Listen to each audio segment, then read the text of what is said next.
In this video, you'll learn about the neuroscience behind loneliness, how it feels, why it hurts, and what your brain is trying to tell you. Loneliness is not simply being alone. It is the absence of felt connection, the internal echo of social hunger unfulfilled. And unlike a passing mood, it imprints itself into your biology, activating stress responses, distorting perception, and weakening immune resilience. Some studies suggest its effect on health is comparable to smoking or obesity, but numbers alone can't grasp its weight. To understand loneliness, you must feel its shape in the brain. Imagine a city where the power lines are intact, but no electricity flows. That's the lonely brain, wired for connection, but left in silence. From the outside, everything may seem fine. A busy job, a social media feed, perhaps even people nearby. But inside, the neural circuits of belonging flicker without signal. This mismatch between proximity and intimacy is what makes loneliness so insidious. You may not even realize it's there until your health declines, your motivation fades, or your thoughts begin to spiral. In evolutionary terms, loneliness is a warning sign. Our ancestors survived not by independence, but by interdependence.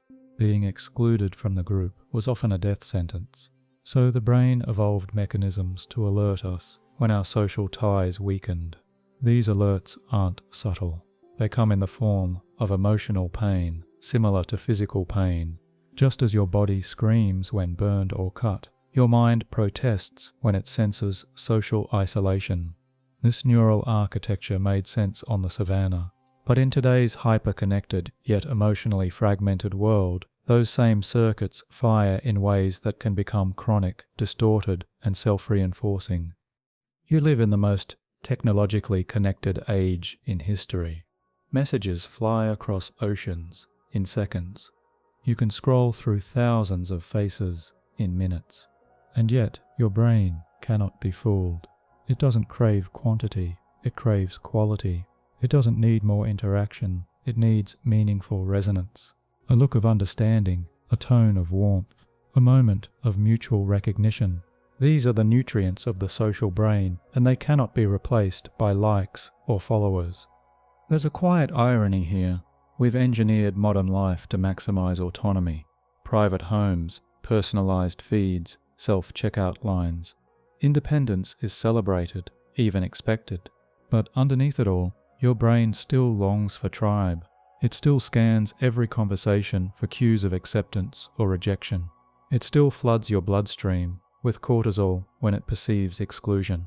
And this mismatch between what culture promotes and what biology demands is at the heart of the loneliness epidemic. It often begins unnoticed. A missed call, a cancelled plan, a week of silence that stretches into months. The emotional resonance of your interactions fades, and you start to feel less real in the eyes of others. The lonely brain doesn't just register absence, it interprets it. It starts to assume the worst, that you're unlikable, unlovable, unwanted.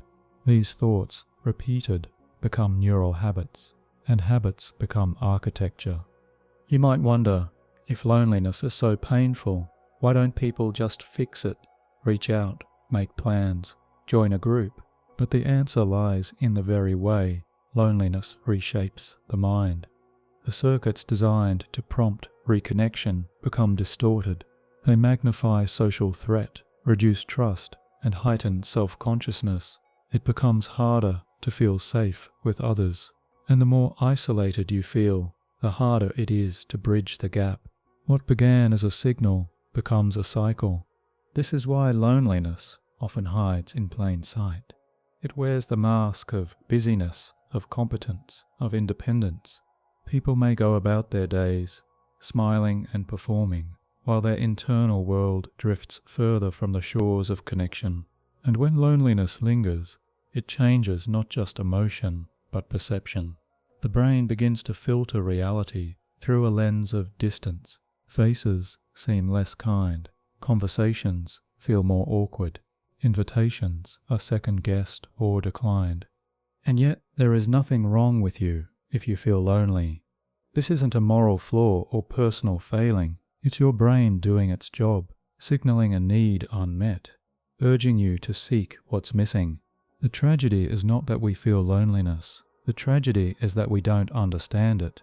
We pathologize it, stigmatize it, or ignore it, when in truth it's as natural as hunger or thirst. Think of loneliness not as an enemy, but as a compass. It points toward what matters: connection, trust, presence, touch. And while the modern world often pushes us toward isolation, your brain has not forgotten how to bond. Those pathways are still there, dormant perhaps, but not erased. With awareness and care, they can be reawakened. As we journey deeper into the neuroscience of loneliness, remember this: the pain of disconnection is real, but so is the possibility of healing. Your brain is wired for connection, and that wiring, though silenced, still holds the blueprint for belonging. Next, we'll explore how the brain distinguishes between being alone and feeling alone, and why this distinction is crucial for understanding loneliness, not just as a situation, but as a state of mind. Not all solitude is suffering. Sometimes being alone feels like a refuge, quiet, spacious, even sacred. But feeling alone, even in a crowded room, carves an ache deeper than silence. This distinction is more than semantic. It defines how your brain reacts, adapts, and protects itself. In this section, we explore the neurological difference between solitude and loneliness, and how your perception of social closeness, not your social context, determines your inner reality. You might think loneliness is simply a matter of having too few people around, but your brain doesn't measure connection by numbers.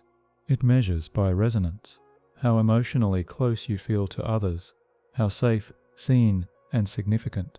You can have 1,000 contacts and still feel invisible, or you might live alone in a mountain cabin and feel perfectly nourished by your relationships. It's not about how many, it's about how deep. To your brain, social connection is not about proximity, it's about meaning. Neuroimaging studies show that people who report high loneliness have increased activation in the brain's default mode network when they think about others. This network, usually active during self-reflection, lights up more intensely when lonely people consider their relationships. It's as if the mind becomes preoccupied with social self-evaluation, an internal dialogue filled with questions like, do they care about me? Do I belong? Am I seen? The brain doesn't process solitude and loneliness the same way. Solitude, when chosen and embraced, activates reward pathways, dopaminergic circuits associated with peace, creativity, and restoration. Loneliness, on the other hand, lights up threat-related regions, particularly the amygdala and the dorsal anterior cingulate cortex, both involved in detecting pain and danger. This is because loneliness isn't merely the absence of others, it's the perceived absence of safety and belonging. You can think of it like this: solitude is silence you enjoy. Loneliness is silence that echoes. The difference lies in agency and interpretation. If you choose to be alone and feel content, your brain interprets the state as safe. But if you feel unwanted or left out, even temporarily, your nervous system reacts as though you're under threat. In fact, your brain is exquisitely sensitive to social cues. Subtle expressions, tone of voice, delays in replies, all can be interpreted as signs of rejection when you're primed by loneliness. This sensitivity is not a flaw, it's adaptive. Throughout human evolution, exclusion from the group reduced chances of survival, so your mind developed hair trigger alerts for even minor signs of disconnection. In today's world, those same alerts often misfire, amplifying anxiety, suspicion, and withdrawal. Imagine your brain like a thermostat for social temperature. When it senses warmth, friendship, empathy, shared laughter, it relaxes. But when it detects coldness, ambivalence, distance, neglect, it activates a cascade of defenses. These defenses may include hypervigilance, self-criticism, or emotional shutdown. And once the system is set to threat, it takes very little to maintain the alarm. This is why two people can be in the same setting, say at a dinner party, and have entirely different experiences. One feels connected, appreciated, alive. The other feels excluded, awkward, unseen. The room is the same, but their internal narratives, shaped by memory, mood, and prior connection, sculpt completely different realities. Your brain uses a mental model called the social map to track your relationships. Like an internal GPS, it keeps tabs on who matters, who is close, who feels distant. When loneliness sets in, this map warps. People feel farther away, emotionally and mentally. Even the thought of reaching out becomes fraught with imagined rejection. And so loneliness deepens, not because others have changed, but because the mind has redrawn the map. The key mechanism here is perception. Studies have shown that lonely individuals often underestimate how much others like them. They assume less warmth, less interest, and more rejection than is actually the case. This bias becomes a self-fulfilling prophecy. Expecting disconnection, they withdraw, act cautiously, and communicate less openly. The result? Relationships become strained, confirming their fears. This is what makes loneliness a recursive loop. You feel disconnected, so your brain activates social alarm systems. Those systems make you more sensitive to signs of rejection. You interpret neutral signals as negative. You pull back. Others sense your distance and respond in kind. And so the cycle continues, not from malice, but from misunderstanding. Solitude, by contrast, contains no such loop. When freely chosen, it becomes a container for insight. The mind, unthreatened, can wander, imagine, create. Brain scans of people in peaceful solitude show activation in areas related to introspection, daydreaming, and memory consolidation. It's as if the self is recalibrating, digesting life, rather than defending against it. Some of the most profound thinkers, artists, and spiritual leaders have sought solitude as a source of renewal, but even they knew that solitude, to be healthy, must be balanced with connection. Humans are social by nature. We need mirrors outside of ourselves to understand who we are. Even the act of narrating a thought to someone else changes how we perceive it. We don't just talk to be heard, we talk to know what we think. When loneliness replaces solitude, the shift is subtle but seismic. Instead of being with yourself, you feel abandoned by others. The mind becomes a hall of mirrors, reflecting worries, fears, memories of loss. Without fresh interaction, the emotional landscape becomes stale, and in that stillness, pain can multiply. But here's the crucial insight. Loneliness is not a life sentence. It's a signal, a call to attention. Just as hunger prompts you to eat, loneliness prompts you to connect. The trouble is that modern culture doesn't honor this signal. It often shames it. We're taught to be self-sufficient, to tough it out, to not need anyone. But needing others isn't weakness. It's biology. It's truth. The path out of loneliness is not simply to find people. It's to repair the perception that you are unworthy of connection. It's to rebuild trust in your social map, to risk vulnerability, to accept that others may not be perfect, but they may still be enough. So next time you feel the pang of loneliness, pause. Ask yourself, am I alone, or am I feeling alone? Is this solitude I've chosen, or silence I fear? Just this awareness can begin to shift your internal landscape. It reminds your brain that not all quiet is absence, not all stillness is isolation. In the next section, we'll journey further back into the evolutionary roots of loneliness, because before it became a modern ailment, it was a survival tool, and understanding its origin reveals why your brain reacts so strongly to disconnection and how those ancient patterns still shape your life today.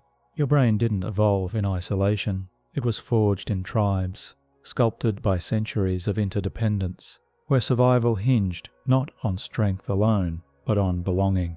To understand why loneliness hurts so deeply, you have to look through the lens of evolution, because loneliness is not a modern glitch.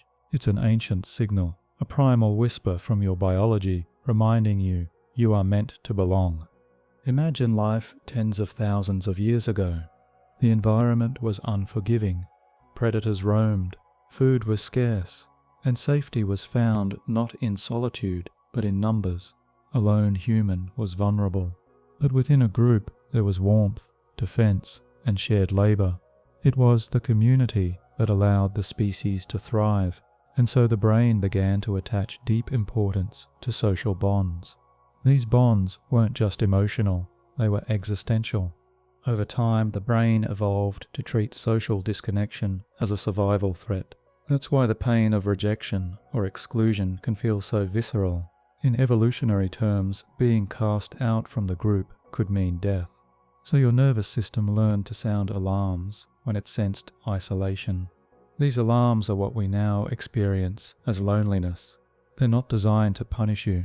They're designed to motivate you, to pull you back toward connection. Think of loneliness as your social hunger. Just as your body growls when it needs food, your mind aches when it needs others. And just like hunger, this signal intensifies the longer it goes unmet. It sharpens your awareness of social cues, increases your sensitivity to tone and gesture, and primes your brain to seek contact. But unlike hunger, loneliness also triggers a more complex set of emotional and cognitive responses, because social connection isn't just about presence, it's about mutual recognition. One of the central features of our social brain is the ability to track our status within the group. This wasn't vanity, it was survival. Higher status meant more protection, better mating opportunities, more access to resources. And so, the brain became acutely tuned to social feedback. A frown, a yawn, a delay in response. Each could signal a shift in your standing. When these signals accumulate, the brain begins to worry. Am I still included? Am I still valued? In ancestral environments, that worry could prompt corrective action. Maybe you'd contribute more, make peace, rebuild a bond. But in modern life, where group structures are diffuse and roles ambiguous, that same worry often has nowhere to go, and so it festers, turning inward, becoming self-doubt, rumination, or despair. There's another layer to this evolutionary story: cooperation. Human beings are uniquely cooperative. We don't just work together, we share intentions, align goals, synchronize actions.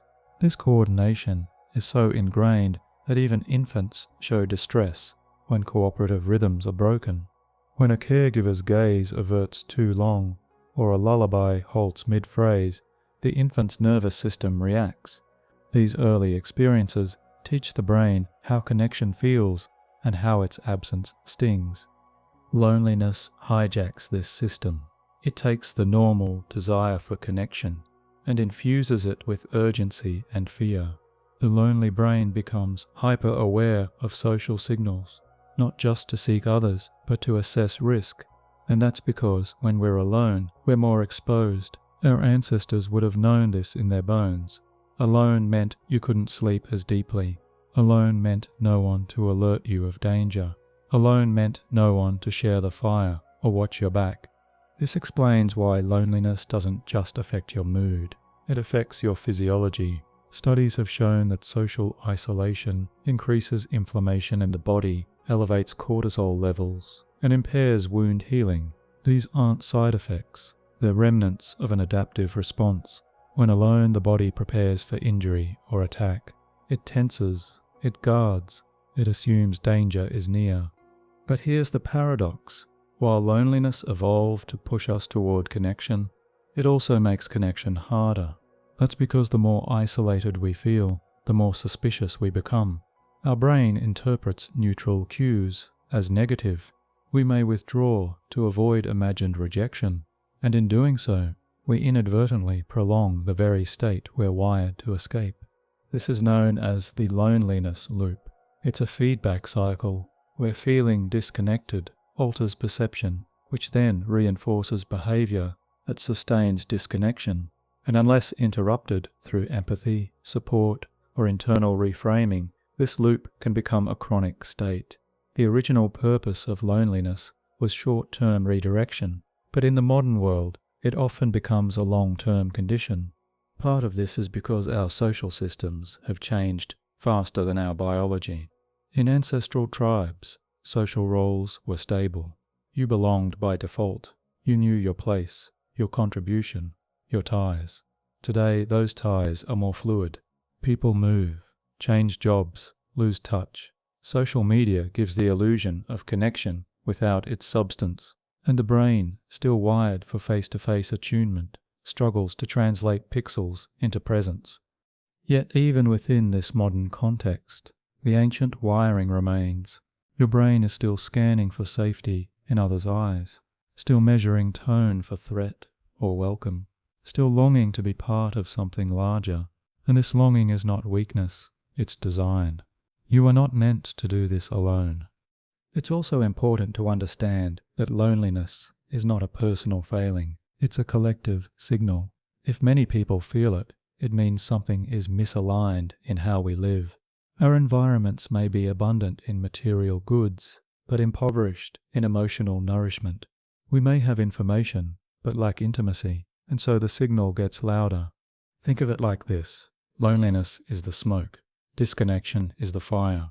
To treat the symptom without addressing the structure is like waving away smoke while the house still burns. What's needed is not just more social interaction, but more meaningful interaction. Moments where we feel seen, accepted, engaged. Where the brain's social senses light up, not in alarm, but in relief. Because when that happens, when a shared laugh, a held gaze, or a kind word reaches the nervous system, a different cascade begins. Oxytocin flows, the threat system's quiet, the heart rate slows, the world feels warmer, and your brain, once on guard, relaxes back into trust. As we continue this exploration, you'll begin to see how this ancient machinery can be both a burden and a guide. A burden when misunderstood, a guide when honored. And in our next section we'll examine the neural architecture behind this system, the so-called social brain, and how it orchestrates your need for belonging at every level of awareness. Your brain was never designed for solitude. At its core, it's a social organ, constantly interpreting, predicting, and responding to the presence of others. While you may think of the brain as primarily an instrument of thought or logic, its deepest architecture is social. This social brain is a network of interconnected regions, evolved not just to keep you alive, but to help you belong, and understanding how it works reveals why loneliness cuts so deep, and why connection feels like coming home. The term social brain refers to a group of neural systems responsible for processing social information. These include the medial prefrontal cortex, the temporoparietal junction, the amygdala, the superior temporal sulcus, and the anterior cingulate cortex. Each of these regions plays a role in reading others' emotions, interpreting body language, tracking social hierarchies, and maintaining your sense of self in relation to others. In short, this network doesn't just help you understand others, it helps you exist among them. Imagine you're sitting across from someone who suddenly frowns. Instantly your social brain lights up. The amygdala detects potential threat. The prefrontal cortex considers context. The mirror neurons simulate their emotion, and the cingulate cortex integrates your internal state. All of this happens before you even speak. It's a rapid, involuntary dance of empathy and vigilance, and this dance is what keeps you in sync with your social world. From infancy, these circuits begin to shape your identity. Long before you understand words, your brain learns patterns of gaze, tone, and rhythm from caregivers. Eye contact, soothing voices, and touch teach your nervous system what connection feels like. These early experiences wire the brain for trust or caution, for openness or retreat. If nurtured, the social brain becomes attuned. If neglected or overwhelmed, it becomes hypervigilant. When we speak of being wired for connection, we are referring to this exact architecture. But here's the key. Like any network, the social brain is shaped by use. Regular, meaningful interaction strengthens it. Prolonged isolation weakens it. When deprived of connection, the brain doesn't just feel empty, it becomes disoriented. It can no longer predict social outcomes accurately. It struggles to read intent, and this miscalibration often leads to even more withdrawal. One of the most studied regions in this context is the medial prefrontal cortex, MPFC, which plays a central role in social cognition. This area becomes particularly active when you reflect on yourself or consider what others might be thinking. When you're lonely, this region works overtime. It loops through doubts, imagines rejection, replays conversations. Rather than focusing outward, the MPFC becomes consumed with inward critique. The result, a narrowing of perspective. You become less curious about others and more preoccupied with how you're perceived. Another key player is the anterior cingulate cortex, ACC, often linked to the experience of social pain. When you feel excluded, this region activates in ways similar to physical pain. It doesn't distinguish between a broken bone and a broken bond. To your brain, rejection is not metaphorically painful, it's neurologically painful. That's why even minor slights can linger, and why loneliness has such a draining, aching quality. And then there's the amygdala, the brain's emotional alarm system. In lonely individuals, this structure becomes more reactive. It perceives neutral faces as more threatening, overestimates risk, and dampens trust.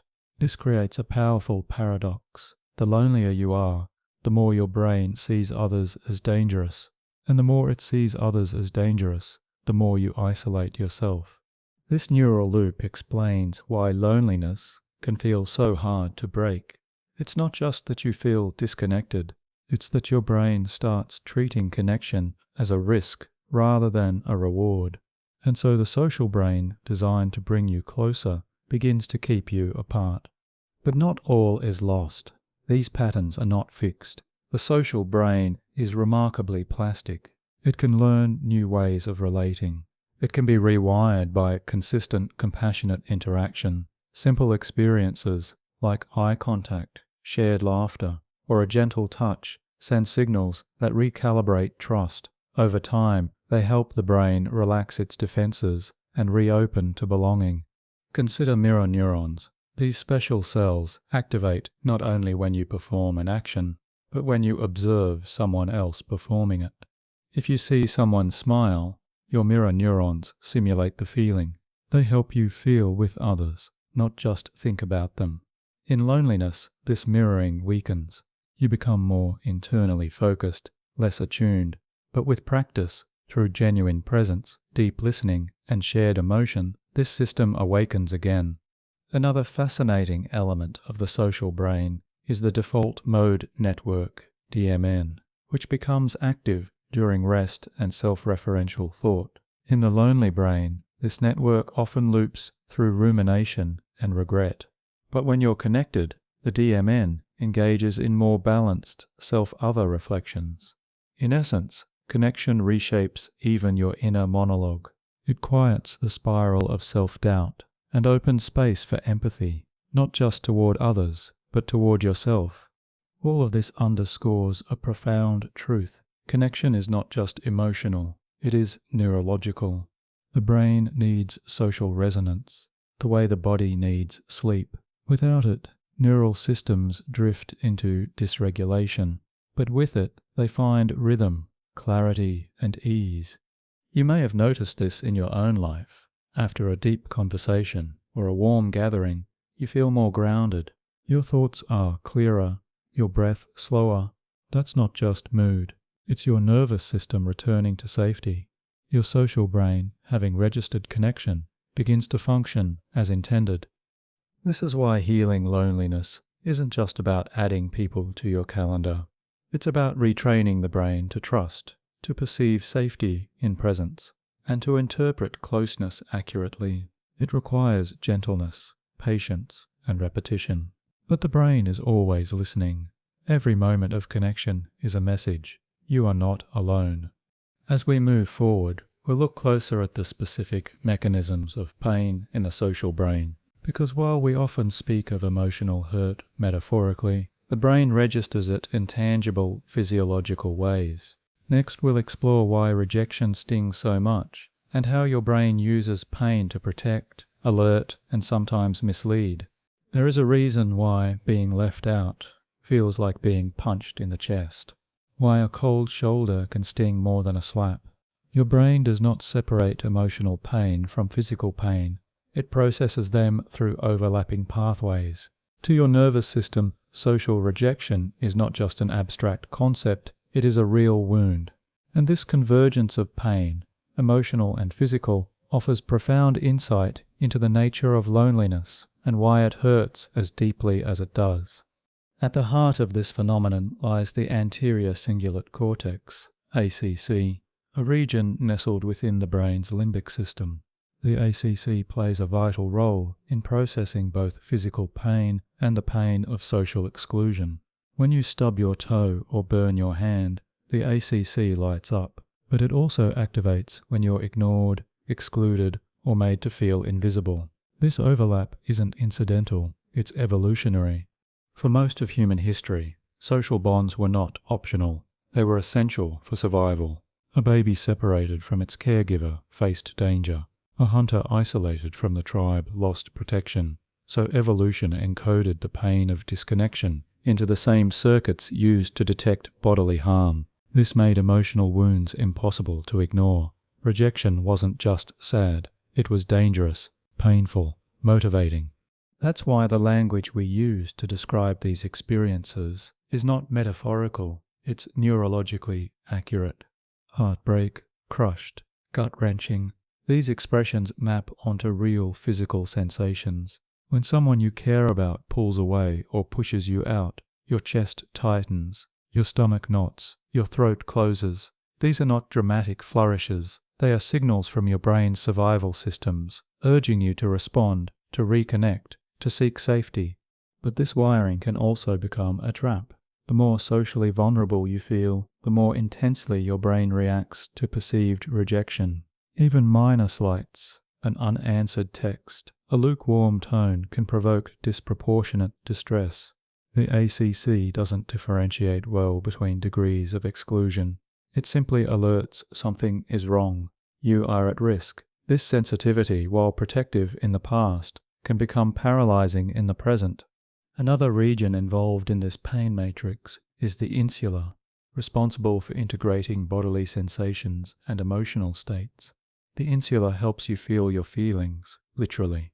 It registers the burn of shame, the churn of anxiety, the ache of longing. When you're rejected, the insula joins the ACC in amplifying discomfort, not just mentally, but physically. You don't just know you're hurt, you feel it.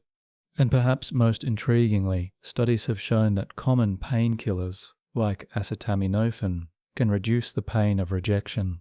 In one study, participants who took Tylenol daily for 3 weeks reported fewer feelings of social pain and showed reduced ACC activation in response to exclusion.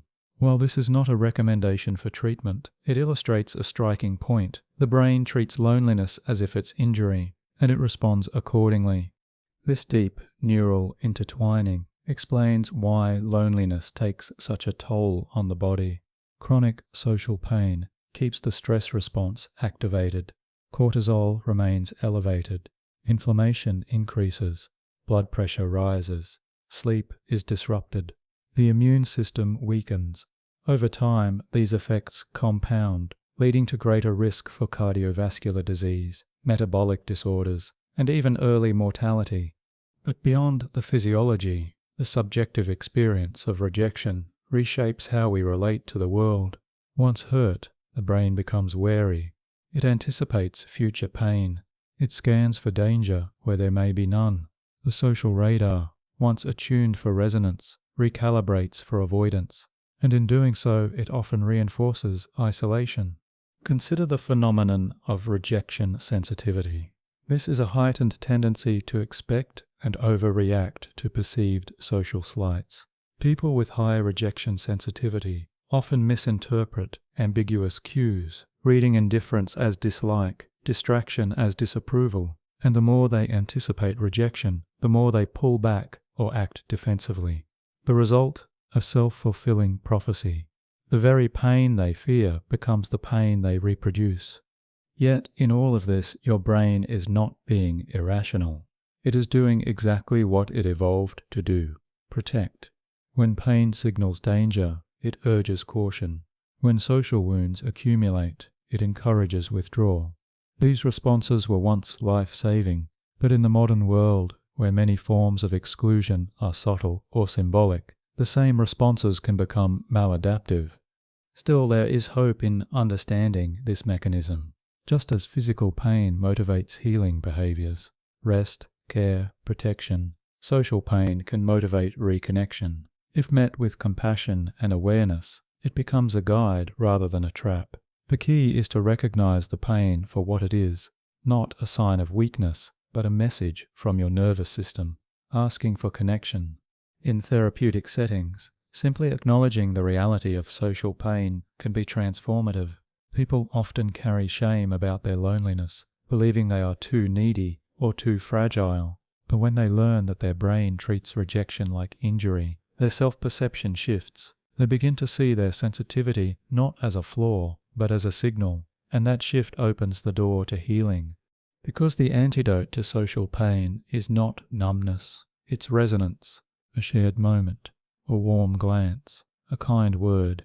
These simple gestures soothe the ACC, calm the insula, and activate reward pathways in the brain. Oxytocin is released, the vagus nerve relaxes, heart rate slows, and the body, sensing safety, begins to repair.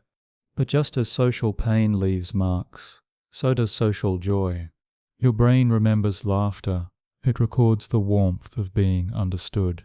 These memories become internal buffers, emotional reserves you can draw upon during future moments of isolation.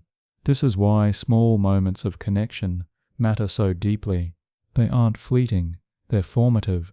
You've likely experienced this yourself: a single hug during a hard time, a friend's message just when you needed it. These moments may seem small, but they light up the social brain. They signal you are seen, you are safe, you still belong. As we continue this journey, we'll explore what happens when social pain doesn't just occur, but lingers. When loneliness becomes chronic, it begins to alter not just how we feel, but how we see. In the next section, we'll examine how prolonged isolation reshapes your stress response and why being alone too long becomes not just uncomfortable, but toxic to body and mind. When loneliness is no longer a fleeting emotion, but a sustained state, the body shifts into a different gear. What begins as emotional discomfort becomes biological burden. The mind may interpret social absence as emptiness, but the body treats it as threat. Prolonged isolation doesn't merely hurt, it poisons. It floods the system with stress chemicals, suppresses immunity, alters hormones, and gradually undermines resilience. To be lonely for too long is not just to suffer quietly, it is to erode cell by cell beneath the surface.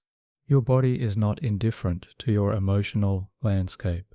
Every thought, every perception of safety or threat, every social encounter, these do not remain confined to your mind. They ripple outward into your bloodstream, your heartbeat, your skin.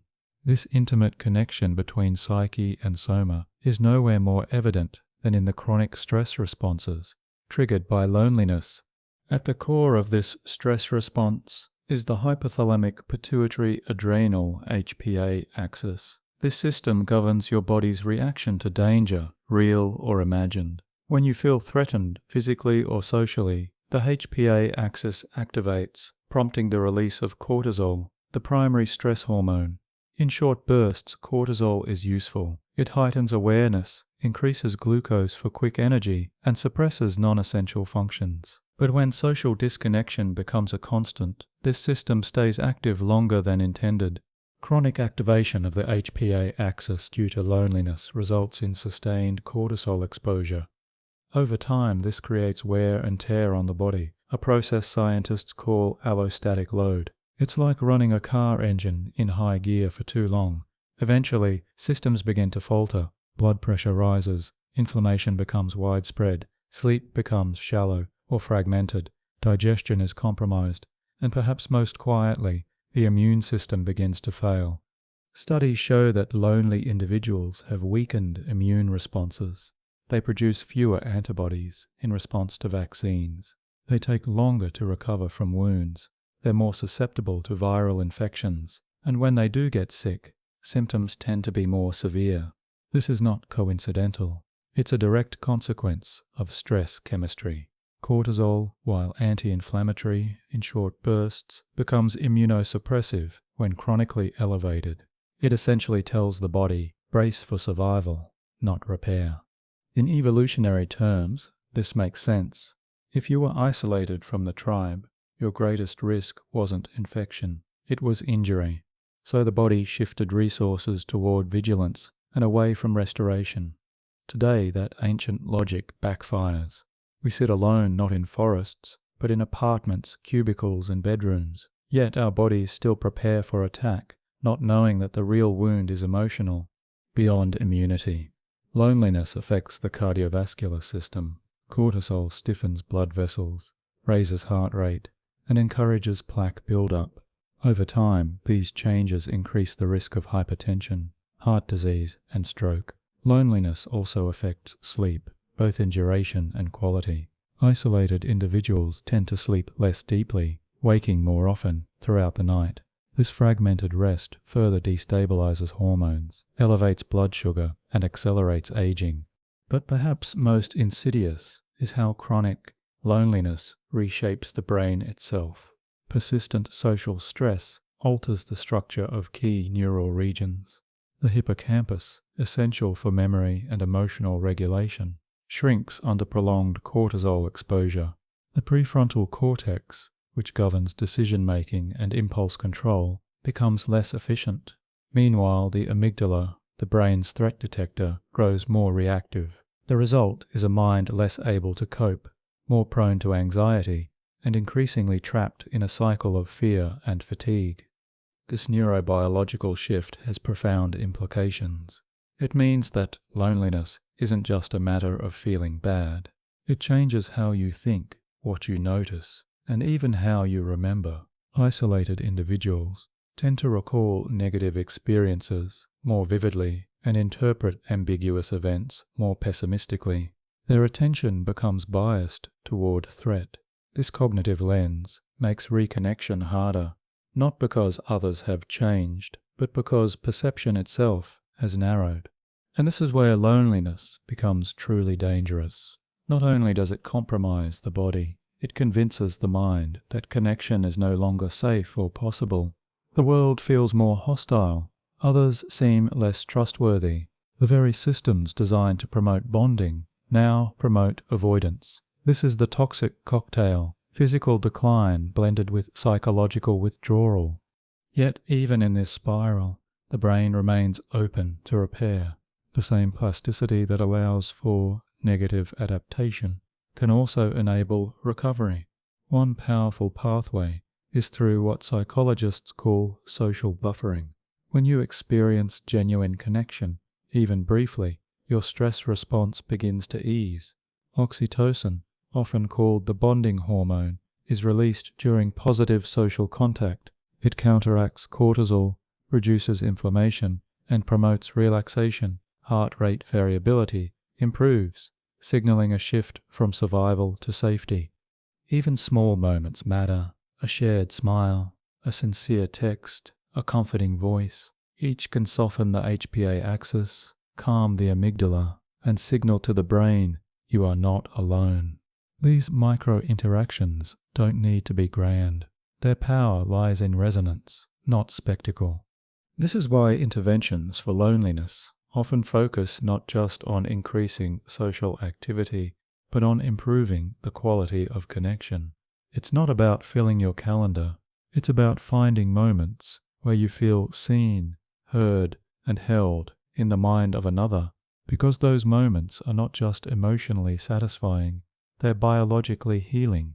Another important factor is self-perception. When people begin to see themselves as worthy of connection, the stress burden begins to lift. This shift isn't always immediate, but it begins with awareness. Understanding that your body is reacting to perceived threat, not objective reality, can offer space for compassion. You begin to realize, it's not that I'm broken, it's that my system is protecting me, and maybe slowly I can teach it to trust again. Community programs, therapy, mindfulness, even regular group activities, these can all help rewire the stress response. What they share is a simple truth. Healing loneliness requires more than company. It requires safety. And safety is not a thought. It's a feeling grounded in body and brain. As we continue, you'll see how this chronic stress also distorts perception itself. Because stress doesn't just make us feel worse. It makes the world look colder. In the next section, we'll explore how loneliness changes the way we see others, and why those distortions make reconnection feel so difficult, even when help is right in front of us. When you feel lonely, your brain doesn't just ache. It starts to see the world through a different lens. What was once neutral may feel threatening. A delayed reply suddenly feels like rejection. A quiet dinner might seem like evidence of invisibility. Loneliness, over time, distorts not just how you feel, but what you perceive. It begins to alter your inner map of the social world, magnifying distance where none exists, and weakening your trust in the presence and intentions of others. This shift doesn't come from imagination. It comes from the neurocognitive effects of prolonged disconnection. Your social brain, evolved to keep you in sync with others, starts misfiring when it lacks the input of warm, reciprocal interactions. And without those stabilizing signals, it drifts towards suspicion, anxiety, and misinterpretation. At the center of this distortion is the brain's predictive processing system. You don't perceive the world passively. Instead, your brain constantly predicts what's likely to happen and updates based on what it sees. This system helps you walk, speak, navigate conversations. But when it comes to relationships, your predictions are shaped not just by logic, but by emotional history. When you're lonely, your predictive model becomes tinted with social fear. You begin to expect disinterest, disapproval, even hostility. This is why someone who feels lonely might interpret a neutral glance as a glare, or a busy friend as uncaring. These aren't delusions, they are shifts in threshold. The brain becomes more sensitive to social threat, less open to social reward. It stops taking risks, emotionally speaking. And as a result, what could have been connection becomes caution, distance. The amygdala plays a key role here. It's the part of your brain that scans the environment for signs of danger. In socially healthy individuals, the amygdala responds proportionately, activating in the face of real threat, calming when the coast is clear. But in lonely individuals, the amygdala is on high alert. It sees more shadows, hears more tension in voices, reads more negative intent. This hyperreactivity is not a character flaw, it's a conditioned response, one that's trying, in its own way, to protect you. The anterior cingulate cortex, which we've already seen as central to social pain, also joins in. It contributes to heightened self-monitoring. When you're lonely, you're not just looking outward for danger, you're scrutinizing yourself. Was my message too much? Did I seem needy? Did they ignore me on purpose? This looping self-analysis makes social interaction feel like walking through a minefield. Every word becomes weighted, every silence becomes suspicious. And then comes the prefrontal cortex, the part of your brain responsible for reasoning, planning, and making sense of social situations. In the context of loneliness, it can become a filter for pessimism. Instead of interpreting silence as they're busy, it whispers they don't care. Instead of seeing forgetfulness as human, it paints it as rejection, and so reality becomes emotionally edited. This editing process can lead to a powerful illusion, the belief that no one wants you, that you're fundamentally unworthy of connection. But this isn't truth, it's a neural loop, and like all loops, it can be interrupted. Think of it like wearing dark sunglasses indoors. Everything seems dim, even though the light hasn't changed. The environment hasn't shifted, but your filter has. Loneliness functions like those sunglasses. It dims the social world, not by altering others, but by altering your perception of them. What's especially challenging is that this distortion is self-confirming. If you expect rejection, you might withdraw a little more, smile a little less, respond with less warmth, and in doing so, you elicit cooler responses from others, not because they dislike you, but because your guardedness creates distance. And that distance, in turn, reinforces your perception of being unwanted. This is the core of loneliness's trap, the very strategies you adopt to protect yourself. Avoidance, hypervigilance, silence become the walls that deepen your isolation. One way to understand this is through the concept of social resonance. Human interaction is like a dance of tiny feedback loops: eye contact, tone matching, timing, posture. These loops create a sense of being attuned, seen, mirrored, but when you're lonely, your system often fails to initiate or respond to these cues. It either becomes too rigid, over-analyzing, planning every word, or too withdrawn, not engaging at all. The result? A flat social rhythm. You feel disconnected not just emotionally, but physiologically. This is why lonely people often say they feel invisible. It's not just that others ignore them, it's that they stop receiving the subtle feedback that makes us feel real in social space.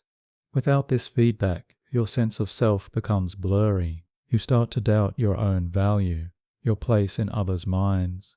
And yet, here lies an opening. Because just as the brain can distort perception in loneliness, it can also recalibrate with connection.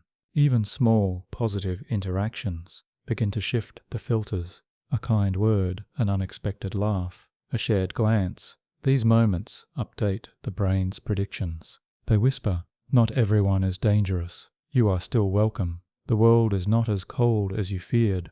The key is consistency. One-off encounters help, but sustained exposure to safe, warm connection is what rewires perception.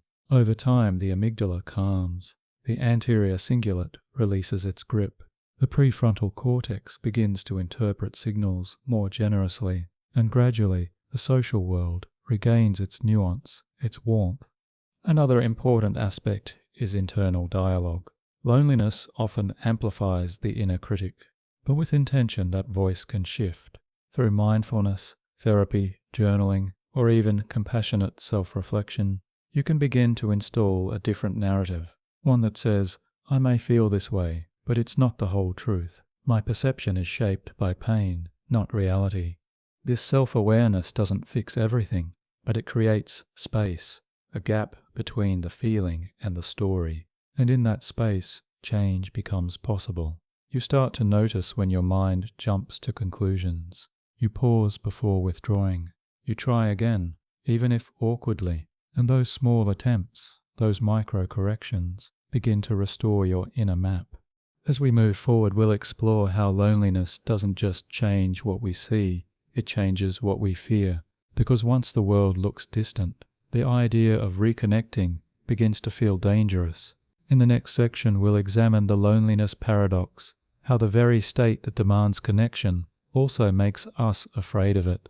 It seems like it should be simple. You feel lonely, so you reach out, you connect, the pain fades. But for many, that sequence rarely happens. Instead, the very thing they crave, connection, starts to feel perilous. And the longer loneliness lingers, the more the fear grows. This is the paradox of loneliness. The signal that pushes you toward others also builds a wall around you, a wall of doubt, of anticipation, of subtle dread. Understanding this contradiction begins with understanding how your brain protects you, even from what you need most. Loneliness, as we've seen, activates the brain's threat response. It tells your system, in subtle but persistent ways, that something vital is missing. But it also warns that trying to fix the problem may bring further harm. Why? Because rejection is painful, and your brain would rather keep you safe than risk another wound. So it raises the stakes. Suddenly, a simple invitation becomes a test. A phone call becomes a minefield.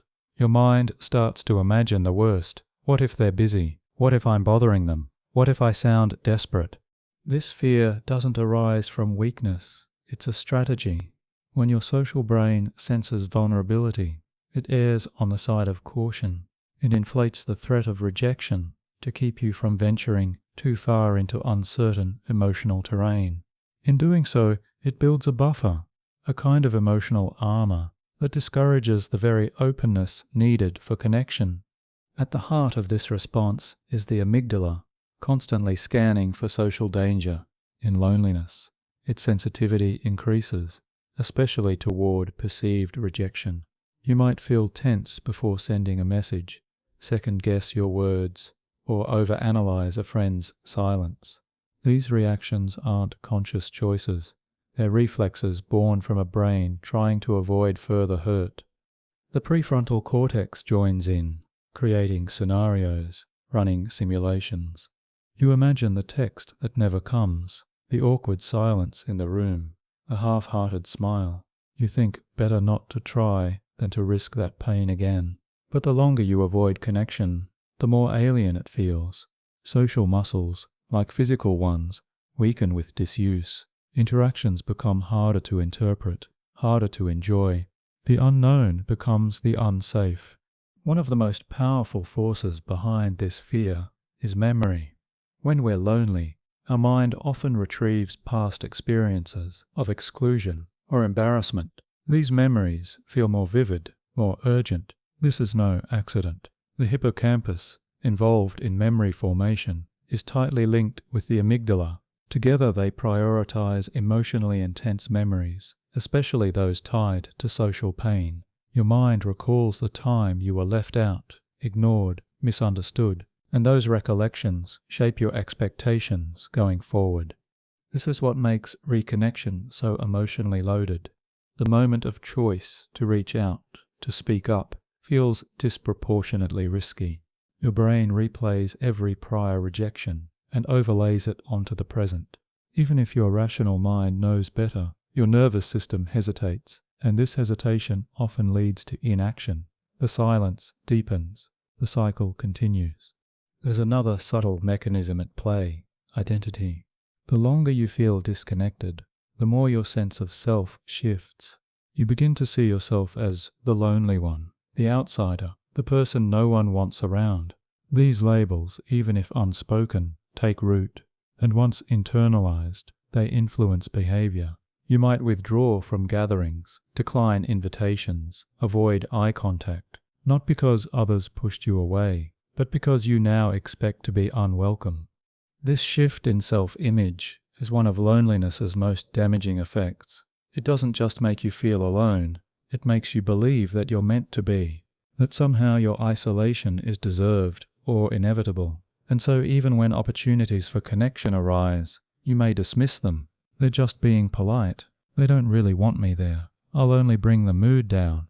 These thoughts don't come from truth. They come from pain. And yet, amid this fear, a part of you still longs to reconnect. That longing is important. It means your social brain, while wounded, is still alive, still reaching. But the path back is not forceful. It's gentle. Because when fear surrounds connection, the nervous system needs safety, not pressure. One helpful approach is graded exposure, a psychological term that simply means reintroducing yourself to feared experiences slowly in manageable steps. If social contact feels overwhelming, start small. Send a text, not a call. Say hello in passing. Comment on a post. These micro-connections begin to rebuild familiarity. They remind your brain, not all interaction leads to pain. Not all silence is rejection. Another powerful tool is reframing. This means catching the automatic thoughts that block connection and gently questioning them. Is it true that they don't care? Could there be another explanation? Would I assume the same if I weren't feeling lonely? This process helps restore balance.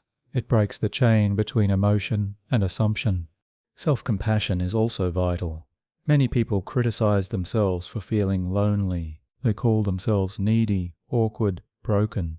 But loneliness is not a defect, it's a biological signal. And the fear of connection that follows is not a failure, it's a response conditioned by experience.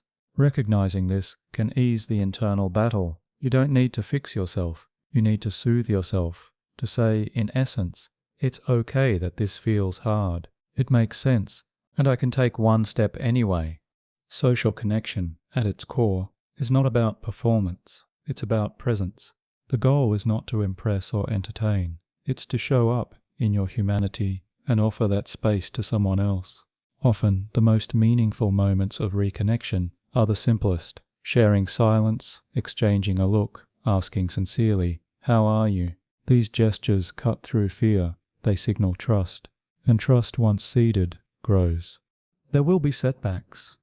Not every attempt will be met with warmth, but each effort strengthens the pathway in your brain that says connection is possible. Over time, those pathways become trails, then roads, then well-worn routes. Your nervous system begins to settle, the alarms soften, the amygdala relaxes its grip, and in that softening, new possibilities emerge. As we move forward, we'll examine how modern life complicates this process. Because while loneliness is ancient, the environments we now inhabit are new. Technology, mobility, and changing social norms have reshaped the very structures that once held us together. In the next section, we'll explore how the shift from tribe to timeline, from village to virtual, has altered our relationship with belonging. For most of human history, you would not have been alone. Not truly, not for long. Your days would be spent within arm's reach of others, gathering, building, cooking, laughing, grieving. Life unfolded in a rhythm of shared experience, where roles were clear, bonds were deep, and community was constant. This was the context in which your brain evolved, a world of physical closeness and social coherence. But the modern world has disrupted that rhythm. We've moved from tribes to timelines, from villages to virtual feeds, and the result is a profound reorganization of how and whether we belong. The tribal brain, as some researchers call it, was wired for cohesion. You knew the faces around you. You shared meals, labor, songs, and stories. Conflict was handled face to face. Elders offered wisdom. Children grew up surrounded by layers of care. And through all this, your brain received a steady stream of signals. You are part of something. You matter here. You belong. These signals weren't just sentimental. They were neurological nourishment. The predictability of communal life regulated stress. The tactile closeness reinforced oxytocin release. The collective rituals, dances, meals, rites of passage kept the social brain in tune. You didn't need to network or curate your image. You were simply known. But over the last 2 centuries, and especially in the last few decades, the scaffolding of community has eroded. Industrialization, urban migration, the rise of the nuclear family, and later the digital revolution, each pulled us further apart. We now live in separate boxes, commute alone, eat alone, scroll alone. We connect through screens, but often without depth, without context, without the multisensory cues the brain relies on to feel safe and seen. Consider how many of your daily interactions happen without eye contact, without tone of voice, without touch. These absences matter. Your social brain doesn't just respond to words, it responds to presence. A glance, a smile, a shift in posture. These are the signals that build trust. Without them, ambiguity grows, and in ambiguity, loneliness thrives. Social media promise to bridge this gap, to simulate tribe, and in some ways it has. It allows distant friends to stay in touch, communities to form around shared values, and voices to be heard that once would have remained silent. But digital life also introduces distortions. It emphasizes appearance over substance, speed over depth, quantity over quality, and crucially, it lacks the embodied resonance that the nervous system requires to feel connected. Scrolling through a feed, you may see hundreds of faces, but your brain registers none of them as relationally real. The likes and comments may give a momentary dopamine hit, but not the oxytocin-rich satisfaction of shared physical space. Worse, the curated nature of online life can create a constant sense of inadequacy. You see others together while you are alone. You interpret posts as evidence of exclusion, even when they aren't. And the result is not connection, it is comparison. The decline of communal life also affects our rhythms. In traditional societies, days were structured around collective needs. You rose with others, worked with others, rested with others. There were built-in moments of gathering, meals, markets, ceremonies. Today our days are fragmented. Work hours extend into the night. Meals are skipped or eaten on the go. Weekends become catch-up sessions rather than community time. And even when we're with others, our attention is often split between devices, tasks, and distractions. This fragmentation weakens the social glue. Relationships require not just time, but rhythm. The nervous system thrives on shared pacing, when breath, voice, and attention align. Without these shared tempos, we drift out of sync. We may still care about others, but the felt sense of being attuned begins to fade. Mobility compounds the issue. In past generations, people often stayed near family, friends, and familiar neighborhoods. Today we move frequently for school, work, opportunity. While this brings freedom, it also dissolves the natural accumulation of relationships. Starting over becomes a cycle, and with each move, the effort required to rebuild trust increases. The result? More people living in new places, surrounded by new faces, but without the time or energy to cultivate new bonds. Add to this the pressures of individualism. Modern culture, especially in the West, prizes self-sufficiency. Needing others is often seen as weakness. We're told to be strong, self-reliant, emotionally contained. But this message is at odds with biology. The human nervous system is not designed for self-sufficiency. It's designed for co-regulation, for mutual soothing, for shared stress and shared joy. When we deny this need, we deny part of our nature. The cost is visible everywhere. Rising rates of anxiety, depression, sleep disorders, chronic inflammation. These are not just medical issues. They are social ones. They reflect a mismatch between how we live and how we're wired to live, a disconnect between our bodies and our environments. Yet the longing for tribe remains. You feel it in the ache for deep conversation, in the relief of a shared laugh, in the comfort of someone remembering your name, your story, your preferences. These moments stand out precisely because they are rare, but they are not impossible. In recent years, there has been a resurgence of interest in community building. People are forming intentional neighborhoods, co-housing projects, co-working spaces that emphasize belonging. Even online, some groups are resisting the scroll and like culture and fostering genuine connection through shared storytelling, vulnerability, and mutual care. But rebuilding tribe in a digital world requires intention. It requires turning away from the illusion of infinite connection and toward the slower, deeper work of intimacy. It means creating rituals again, weekly dinners, shared walks, regular calls. It means learning how to be present, not just physically, but emotionally, to listen, to remember, to show up. And it means rethinking independence, not as the absence of need, but as the freedom to choose connection without shame. Because the truth is, we all need others, not just in crisis, but in quiet, not just for survival, but for sanity. As we move forward, we'll explore how loneliness doesn't just affect individuals, it shapes culture. In the next section, we'll examine how modern societies are structured in ways that subtly discourage connection, and what it would take to design a world that nurtures belonging at every level. You might think of loneliness as a personal problem, a quiet ache carried in the background of one's private life. But in truth, loneliness is also a collective condition, shaped by the architecture of the society in which you live. It's influenced not just by personal history or temperament, but by the systems, values, and rhythms of the world around you. When millions report feeling alone, it is not simply an epidemic of individuals. It is a reflection of a culture that has drifted away from the structures that once supported togetherness. To understand this, we must look at how modern life has been built. In cities, you live in towering buildings, often surrounded by people you'll never meet. Your commute may place you shoulder to shoulder with strangers, yet without a single exchange. In workspaces, the trend has shifted toward remote tasks, flexible schedules, solitary productivity. Even schools, once hubs of community, are increasingly structured around performance metrics, leaving little time for the slow bonding that friendship requires.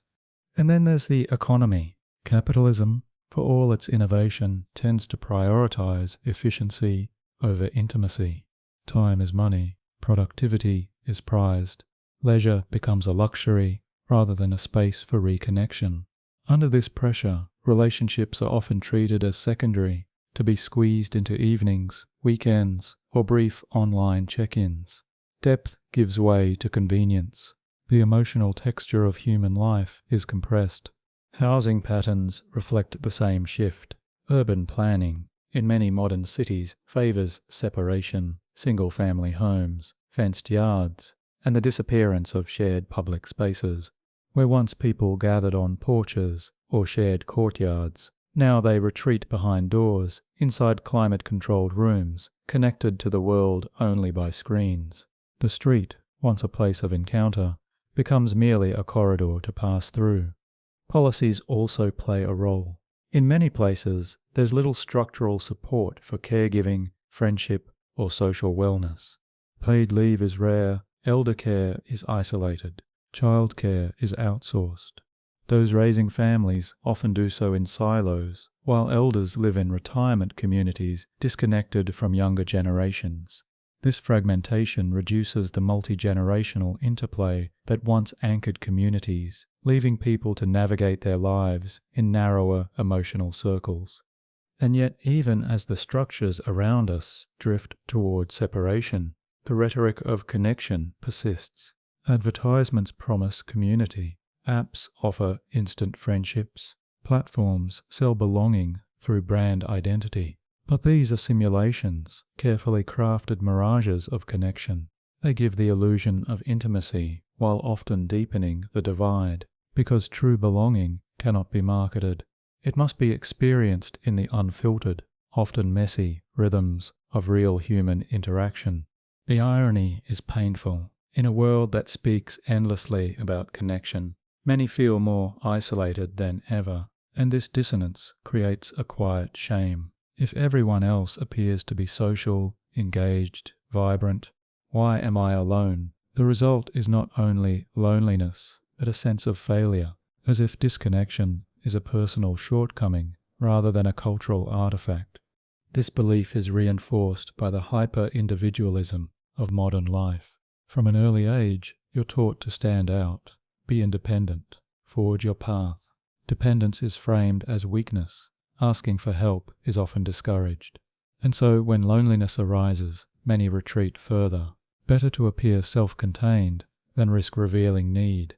But the human nervous system was not designed to self-regulate indefinitely. It was designed for co-regulation, for shared emotional regulation through others. Without that, the burden becomes too much to bear alone. Consider, too, how media shapes our expectations of connection.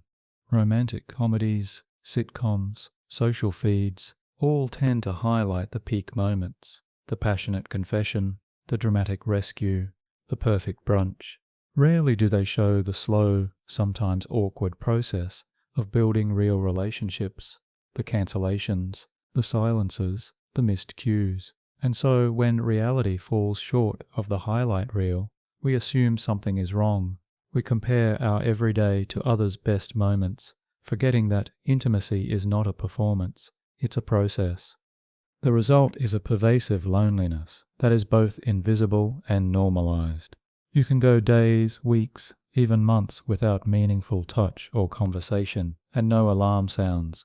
You can attend meetings, share memes, post updates, and still feel unseen. And because the structures don't acknowledge this pain, it becomes hard to talk about, easier to keep scrolling, to distract, to pretend.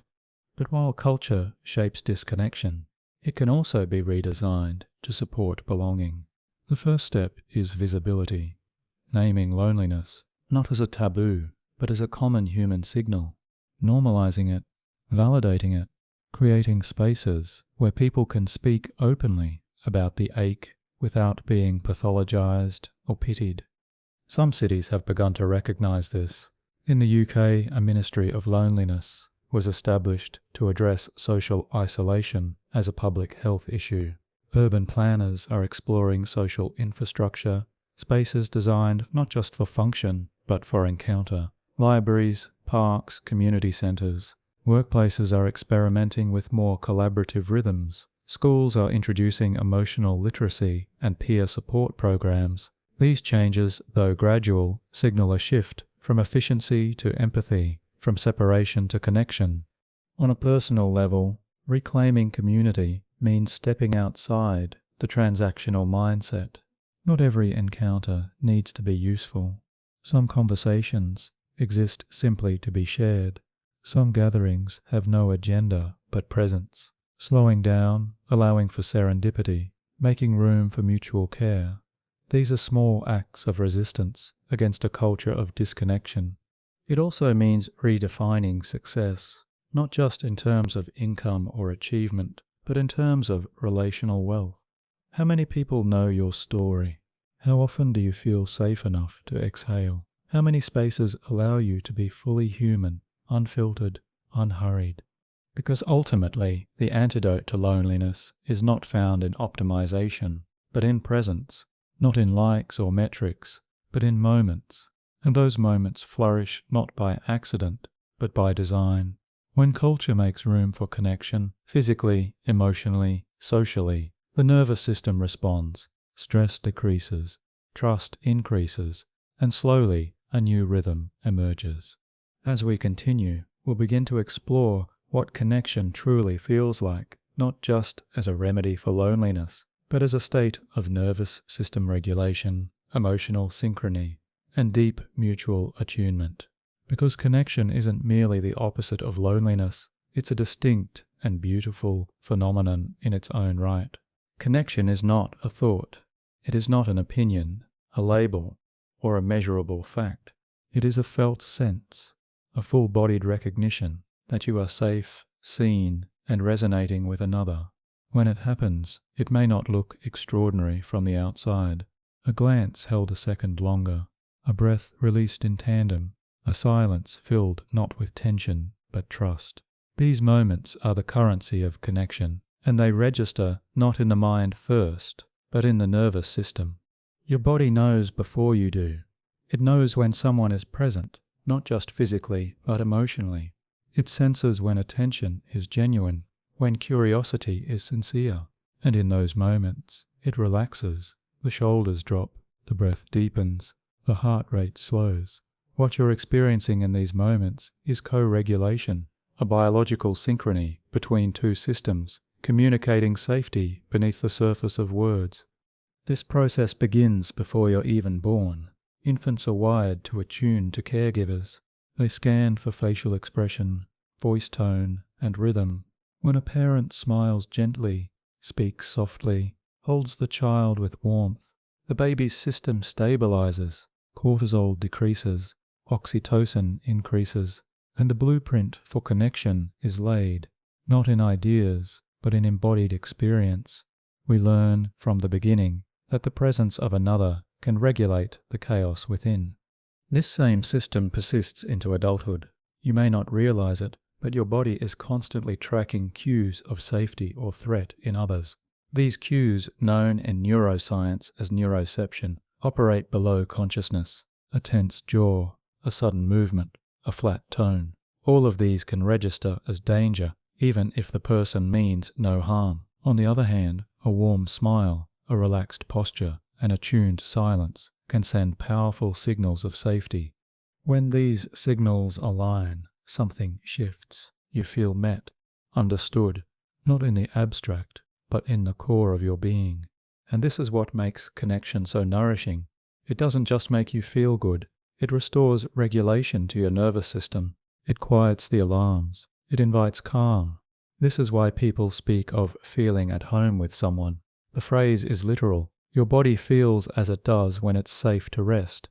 What's remarkable is that this synchrony is measurable. Researchers have found that when two people are deeply connected, their heart rates begin to align, their brain waves show similar patterns, even their micro movements mirror each other.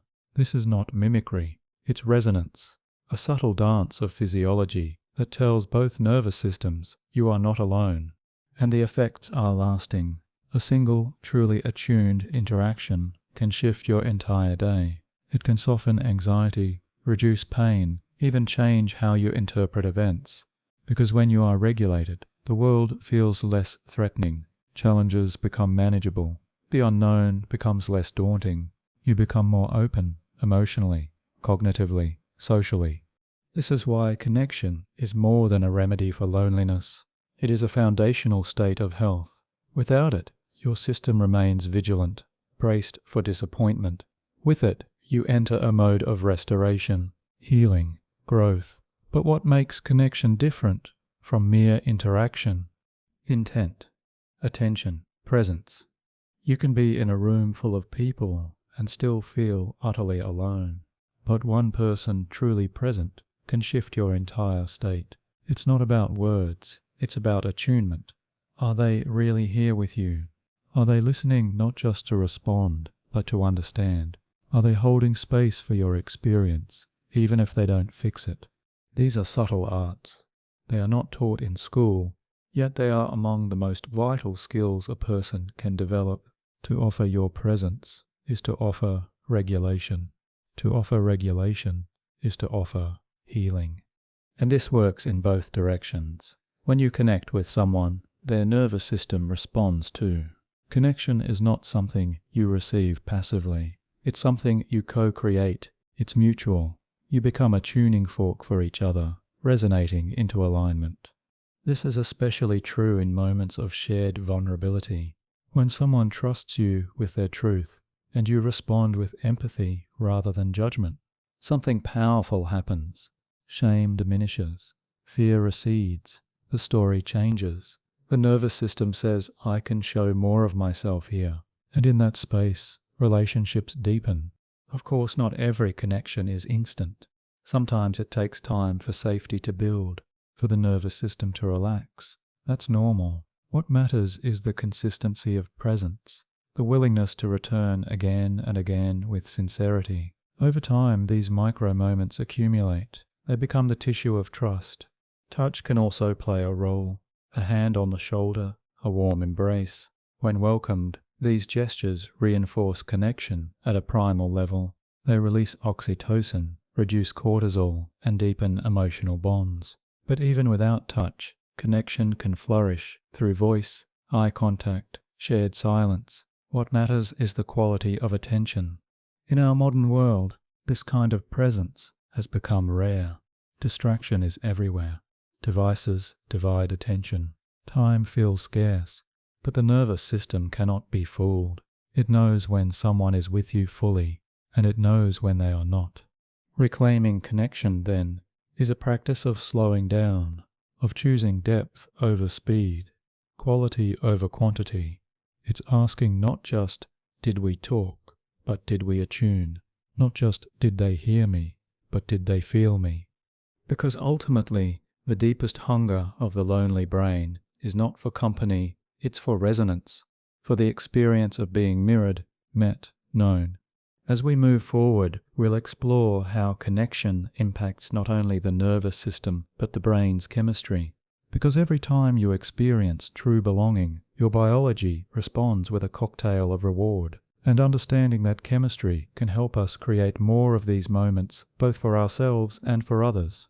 Every moment of human connection echoes in the brain, not just as a memory, but as a biochemical imprint.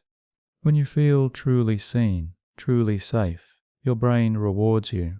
It does so not out of sentiment, but survival. Because for a species so dependent on others, social bonding is as essential as food or water, and so the brain releases a specific cocktail of neurotransmitters when connection occurs. These molecules don't just make you feel good, they make you feel whole. Let's begin with oxytocin, often called the bonding hormone. Released during affectionate touch, eye contact, and moments of shared vulnerability, Oxytocin is the chemical signature of trust. It lowers stress, reduces fear, and enhances the sense that others are safe. When you hold a loved one's hand or look into a friend's eyes and feel calm, that's oxytocin doing its work. It signals to your nervous system, you're not alone, you're protected, you're held. But oxytocin doesn't act in isolation. Dopamine joins in, your brain's reward molecule. Dopamine tracks positive outcomes, reinforcing behaviors that feel good or bring connection. When you receive a warm smile, hear words of affirmation, or experience laughter with someone, dopamine lights up the brain's reward pathways. It says, "That felt right, do it again." In this way, bonding becomes self-reinforcing. The more you connect, the more motivated you feel to seek out connection again. Then there's serotonin, often associated with mood and social confidence. While dopamine tracks reward, serotonin helps you feel secure in your social standing. It conveys a sense of, "I belong here." In healthy social environments, serotonin supports feelings of stability, self-worth, and emotional resilience. Its absence, by contrast, can lead to anxiety, irritability, and social withdrawal. When people feel excluded or rejected, serotonin levels often drop, a chemical reflection of emotional displacement. Endorphins, the body's natural painkillers, also play a role. They're released during laughter, physical touch, even synchronized movement, like dancing or chanting. Endorphins create a warm, sometimes euphoric feeling, a biological buffer against distress. In groups, they foster cohesion. This is why shared physical activity, like sports or rituals, can deepen bonds. The release of endorphins during collective experience says to the brain, "You're part of something bigger." Together, these chemicals form the neurochemical signature of belonging.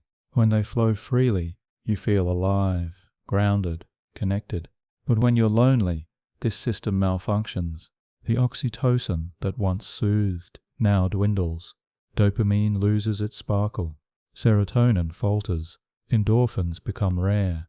The body still hungers for these chemicals, but the social experiences that generate them are absent or distorted. Instead, the stress system takes over. Cortisol rises, adrenaline pulses. The brain prepares for danger, not intimacy. And over time, this imbalance creates a new normal, a baseline of disconnection, where joy feels muted and relationships feel risky. Understanding this chemistry can shift how you approach connection.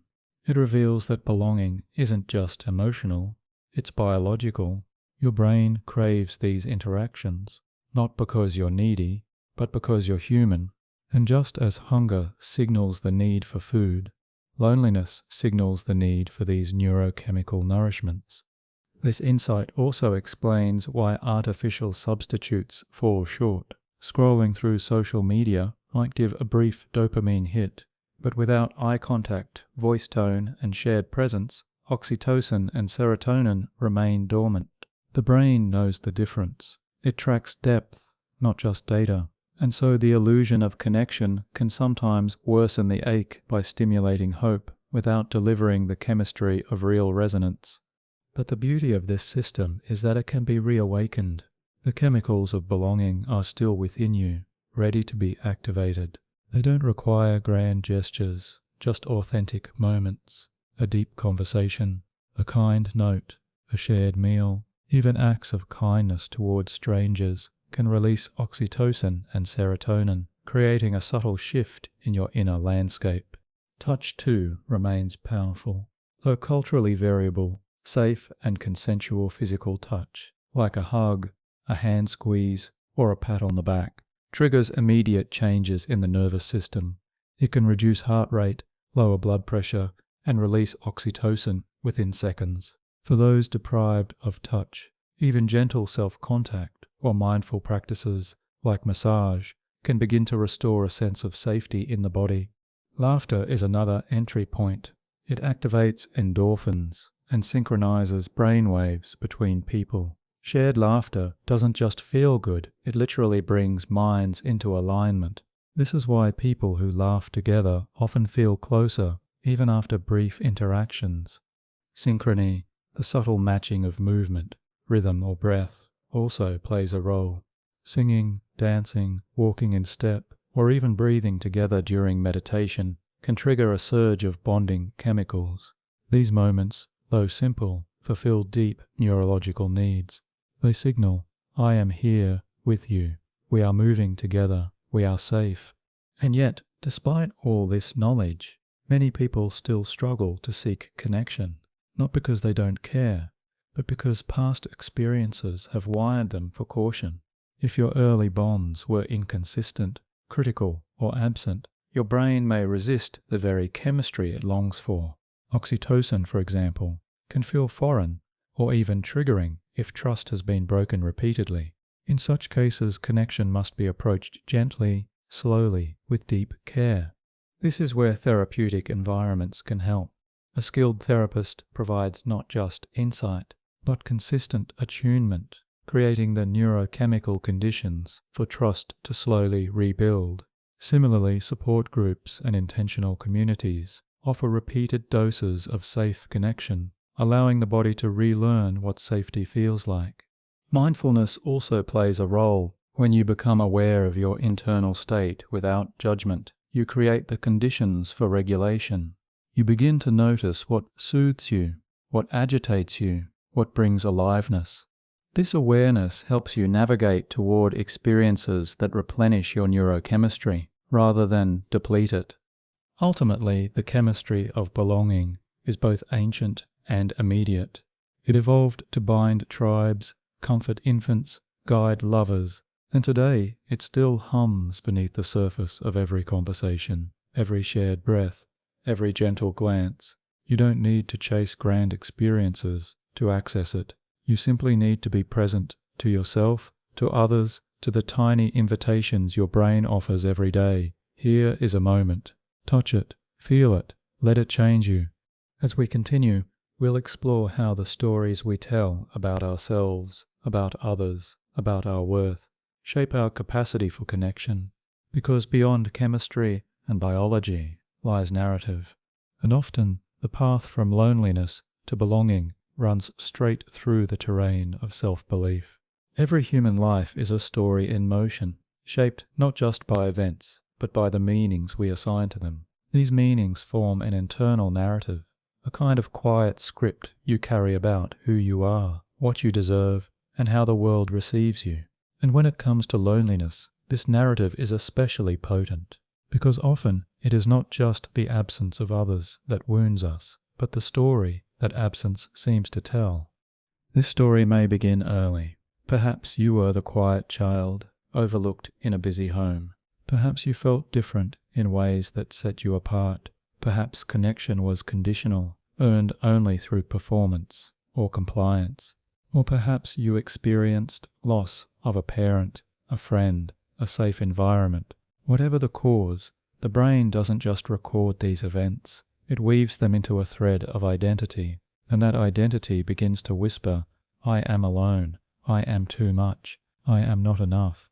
These whispers are not facts, they are interpretations, but the brain treats them as truth, and as they repeat, they become habitual. You begin to scan the world, not for belonging, but for confirmation of your isolation. A delayed reply feels like proof. A cancelled plan, a quiet room, a lack of eye contact, all become fuel for the story. The narrative grows more detailed, more persuasive. This phenomenon has a name in psychology: confirmation bias. You notice and remember the experiences that reinforce your existing beliefs. If you believe you are unworthy of connection, your brain will highlight every moment that seems to support that belief, while discarding the ones that don't. A kind word may go unnoticed. A subtle gesture of care may be dismissed. The story resists revision. Over time, this narrative shapes not just perception, but behavior. You may begin to withdraw, not because you don't care, but because you assume your presence is unwelcome. You might decline invitations, avoid eye contact, speak less openly, and in doing so, you inadvertently create the very conditions that deepen your sense of separation. Others may interpret your distance as disinterest and respond in kind, A cycle forms. What makes this cycle so insidious is that it's often invisible. From the outside, you may appear calm, even content. You smile, you function, but inside, the story persists. It colors your sense of reality. It governs your expectations. And perhaps most painfully, it distorts your view of yourself. You begin to believe that loneliness is not a state, but a sentence, that there is something fundamentally different about you, something others sense and avoid.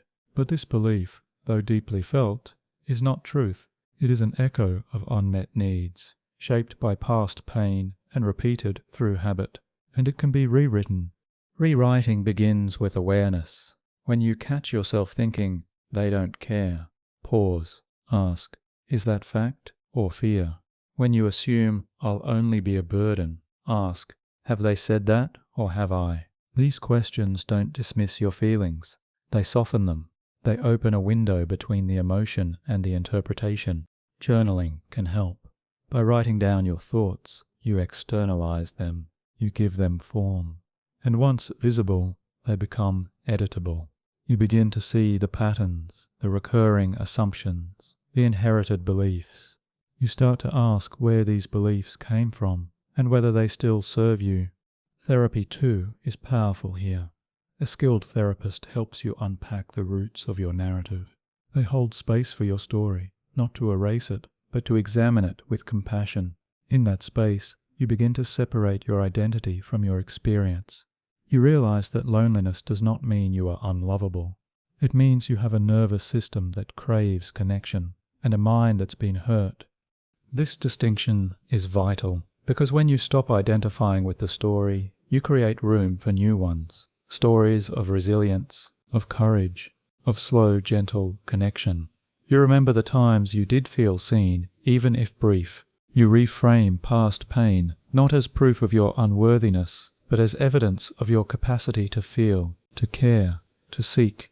And as the story shifts, so does your energy. Others begin to feel it. You move with more openness. You speak with more curiosity. You risk a little more, sending the message, making the call, showing up. These moments don't guarantee connection, but they invite it, and each invitation is a thread woven into a new narrative. One that says, "I am not invisible. I am not broken. I am in process. I am learning to reconnect." It's also important to name the cultural narratives that fuel loneliness. We live in a world that often equates worth with achievement, popularity, or constant happiness. If you don't match the image, you may feel out of place. But these are false scripts. They flatten the human experience. They leave no room for quiet longing, for nuanced emotions, for the deep, slow work of healing. Reclaiming your story means embracing your humanity in full. The parts that feel tender, the parts that feel awkward, the parts that still hope, because it's hope after all that keeps the story moving, that turns loneliness from a period into a comma, that says this is not the end, this is a chapter. And in this chapter, you begin to reintroduce yourself to the world, to others, and most crucially, to yourself. You see not just the isolation, but the wisdom that came from it, the empathy it shaped, the longing it clarified. These are not deficits, they are seeds. As we continue, we'll explore how your brain, so long shaped by patterns of disconnection, can be rewired through new experiences. Because the narrative is not fixed, the circuitry is not permanent. The lonely brain is a changeable brain, and even small shifts in behavior can lead to lasting transformation. Your brain is not a static structure, it is a living, responsive network, changing in response to every experience, every thought, every moment of attention. This capacity for change is called neuroplasticity, and it is this very trait that offers hope to the lonely brain, because even if patterns of disconnection have taken root, even if the pathways of fear, mistrust, or self-doubt have grown strong, they are not fixed. They can be reshaped, they can be softened, and new pathways, those of connection, safety, and presence, can be built in their place. Think of your brain like a forest. Every thought you repeat, every behavior you enact, carves a trail through that forest. Walk it enough times and it becomes a path. Soon, it's the easiest route to take. This is how loneliness can become habitual. Over time, your brain becomes more familiar with isolation than with intimacy. It defaults to it. It expects it. But neuroplasticity means that new trails can be carved. It means that each time you reach out, even if awkwardly, you're planting a seed. Each moment of eye contact, each vulnerable conversation, each pause to truly listen, these are not small acts. They are neural events. They are signals to your brain. This is a new pattern, a new way of being. These signals strengthen over time.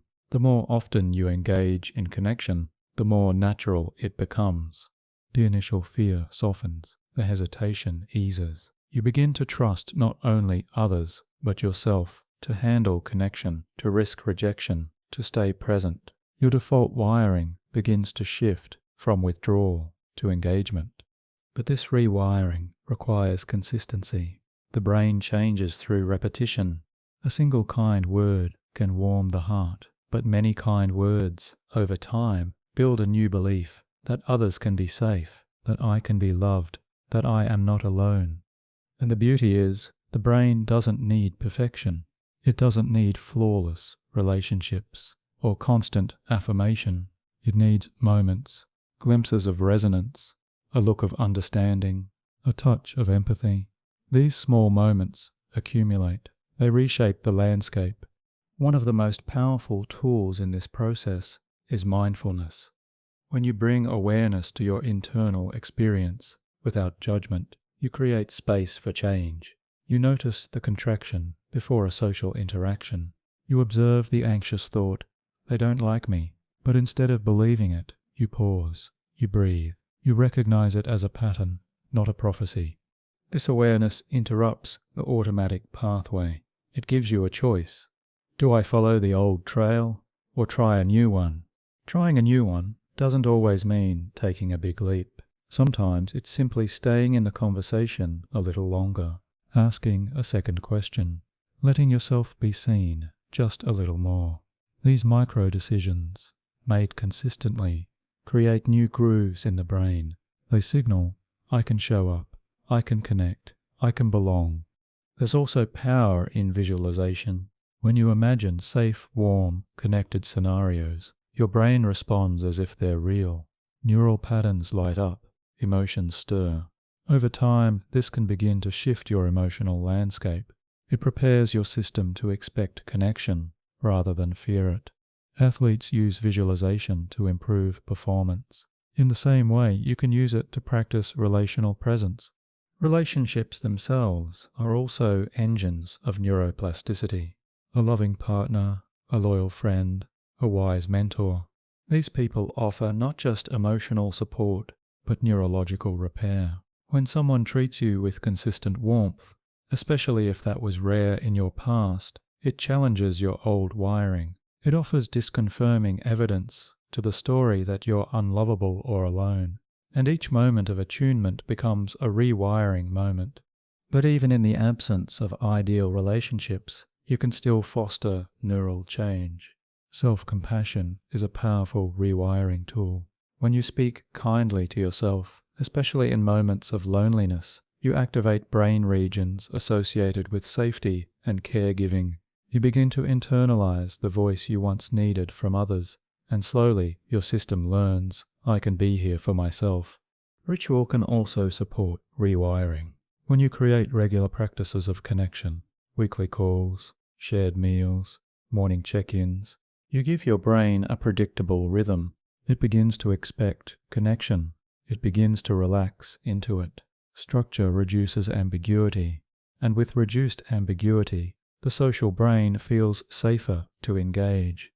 Another key is celebrating small wins. Connection doesn't always arrive with fireworks. Sometimes it's a 5-minute chat at the grocery store, a text exchange that makes you smile, a shared glance with a stranger. These moments matter. They are neurons firing. They are messages to the brain. This is the world I want to inhabit. And as these messages accumulate, the old wiring weakens. The path of disconnection begins to overgrow. The trail of belonging becomes clearer, and your emotional landscape shifts from one of scarcity to one of potential. This is not a quick process. Rewiring takes time, patience, and gentle persistence. There will be setbacks, moments when the old patterns roar back, but that too is part of the process. The brain doesn't change in a straight line. It weaves, revisits, adjusts. What matters is the direction, not the speed. Importantly, neuroplasticity doesn't just heal loneliness, it builds resilience. Each new connection, each risk taken, makes the next one easier. Your nervous system becomes more flexible. Your stress response becomes less reactive. You become more able to tolerate the uncertainty that relationships sometimes bring. Because true connection is not the absence of pain, it's the presence of safety in the midst of it. And that kind of safety is built moment by moment, neuron by neuron. As we move forward, we'll look at how the environment around you, your spaces, routines, and surroundings can support or hinder this rewiring. Because while the brain is changeable, it responds powerfully to cues from the outside world. And learning to shape your environment for connection is a key step in sustaining the inner change. The spaces you inhabit, both physical and temporal, speak to your brain in subtle ways. They convey warmth or distance, openness or closure, safety or vigilance. And when loneliness is persistent, the built environment can reinforce isolation rather than connection. But environments can also be redesigned to invite presence, support micro-interactions, and provide safe ground for connection to grow. Consider how your home is arranged. Does it feel enclosed and self-contained, or open and welcoming? A shared living room, a communal kitchen, a cozy corner for conversation. All these subtle design choices create social affordances. They invite others, not by announcement, but by layout. Think of early human dwellings, arranged around fire and hearth, places built to gather around, to lean into, to share warmth. Modern homes, with private screens and separate rooms, often replace that intimacy with isolation. A small shift, designating a shared area, welcoming neighbors over, choosing seating that encourages eye contact, can change internal resonance as much as external proximity. Beyond walls, time matters too. What routines structure your week? Where is space for interaction? Regular rhythms like meals eaten with others, shared walks, or standing coffee breaks allow your social brain to anticipate contact. If every hour is scripted and every task solo, your neural expectation shifts toward solitude. But when routine includes shared moments, however brief, it signals to your system connection is expected, and where expectation goes, wiring begins to shift. Public spaces matter as well. Parks, plazas, cafes with community tables, libraries with reading nooks. These places work on relational biology, not just function.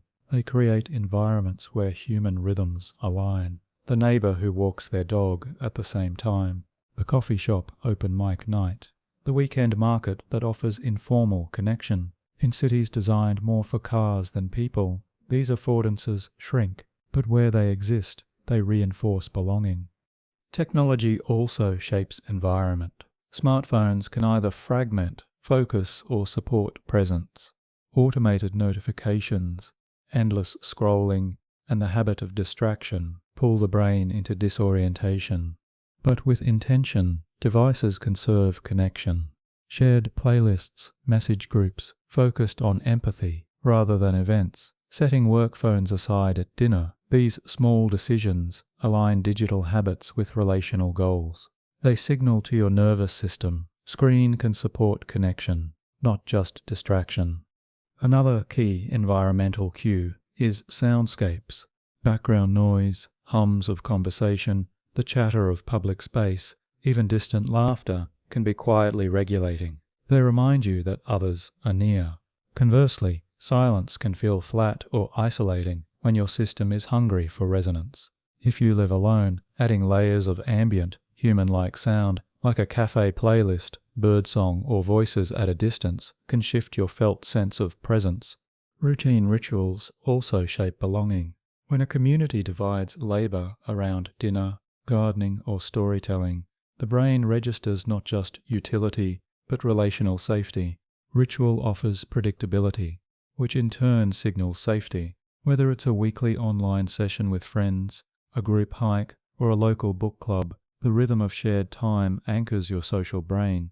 These repeated interactions become more than events. They become neural affirmations. You're part of something. It's also worth considering proximity to others. Do your daily routines bring you near people, even passively? Walking routes past friendly faces, running routes near community centers, errands that engage others. You may not always interact, but your brain tracks ambient social energy. It notices when the world is inhabited versus empty. Shifting your patterns to include more public, people-visible paths can subtly signal belonging. This reshaping of environment is not about performance. You don't need to curate Instagram perfect moments. It's about living more in rhythm, in presence. It's about creating conditions where reconnection feels natural rather than forced, where your nervous system can lower defense because your context subtly supports safety. These environmental changes support the neuroplastic process. The brain begins to expect connection and eventually habitually seek it. Small changes compound. Seating that faces another person encourages eye contact. Meals shared rebuild trust. Ambient human presence soothes vigilance. Routines become rituals. And ever so gently, the lonely brain begins to shift.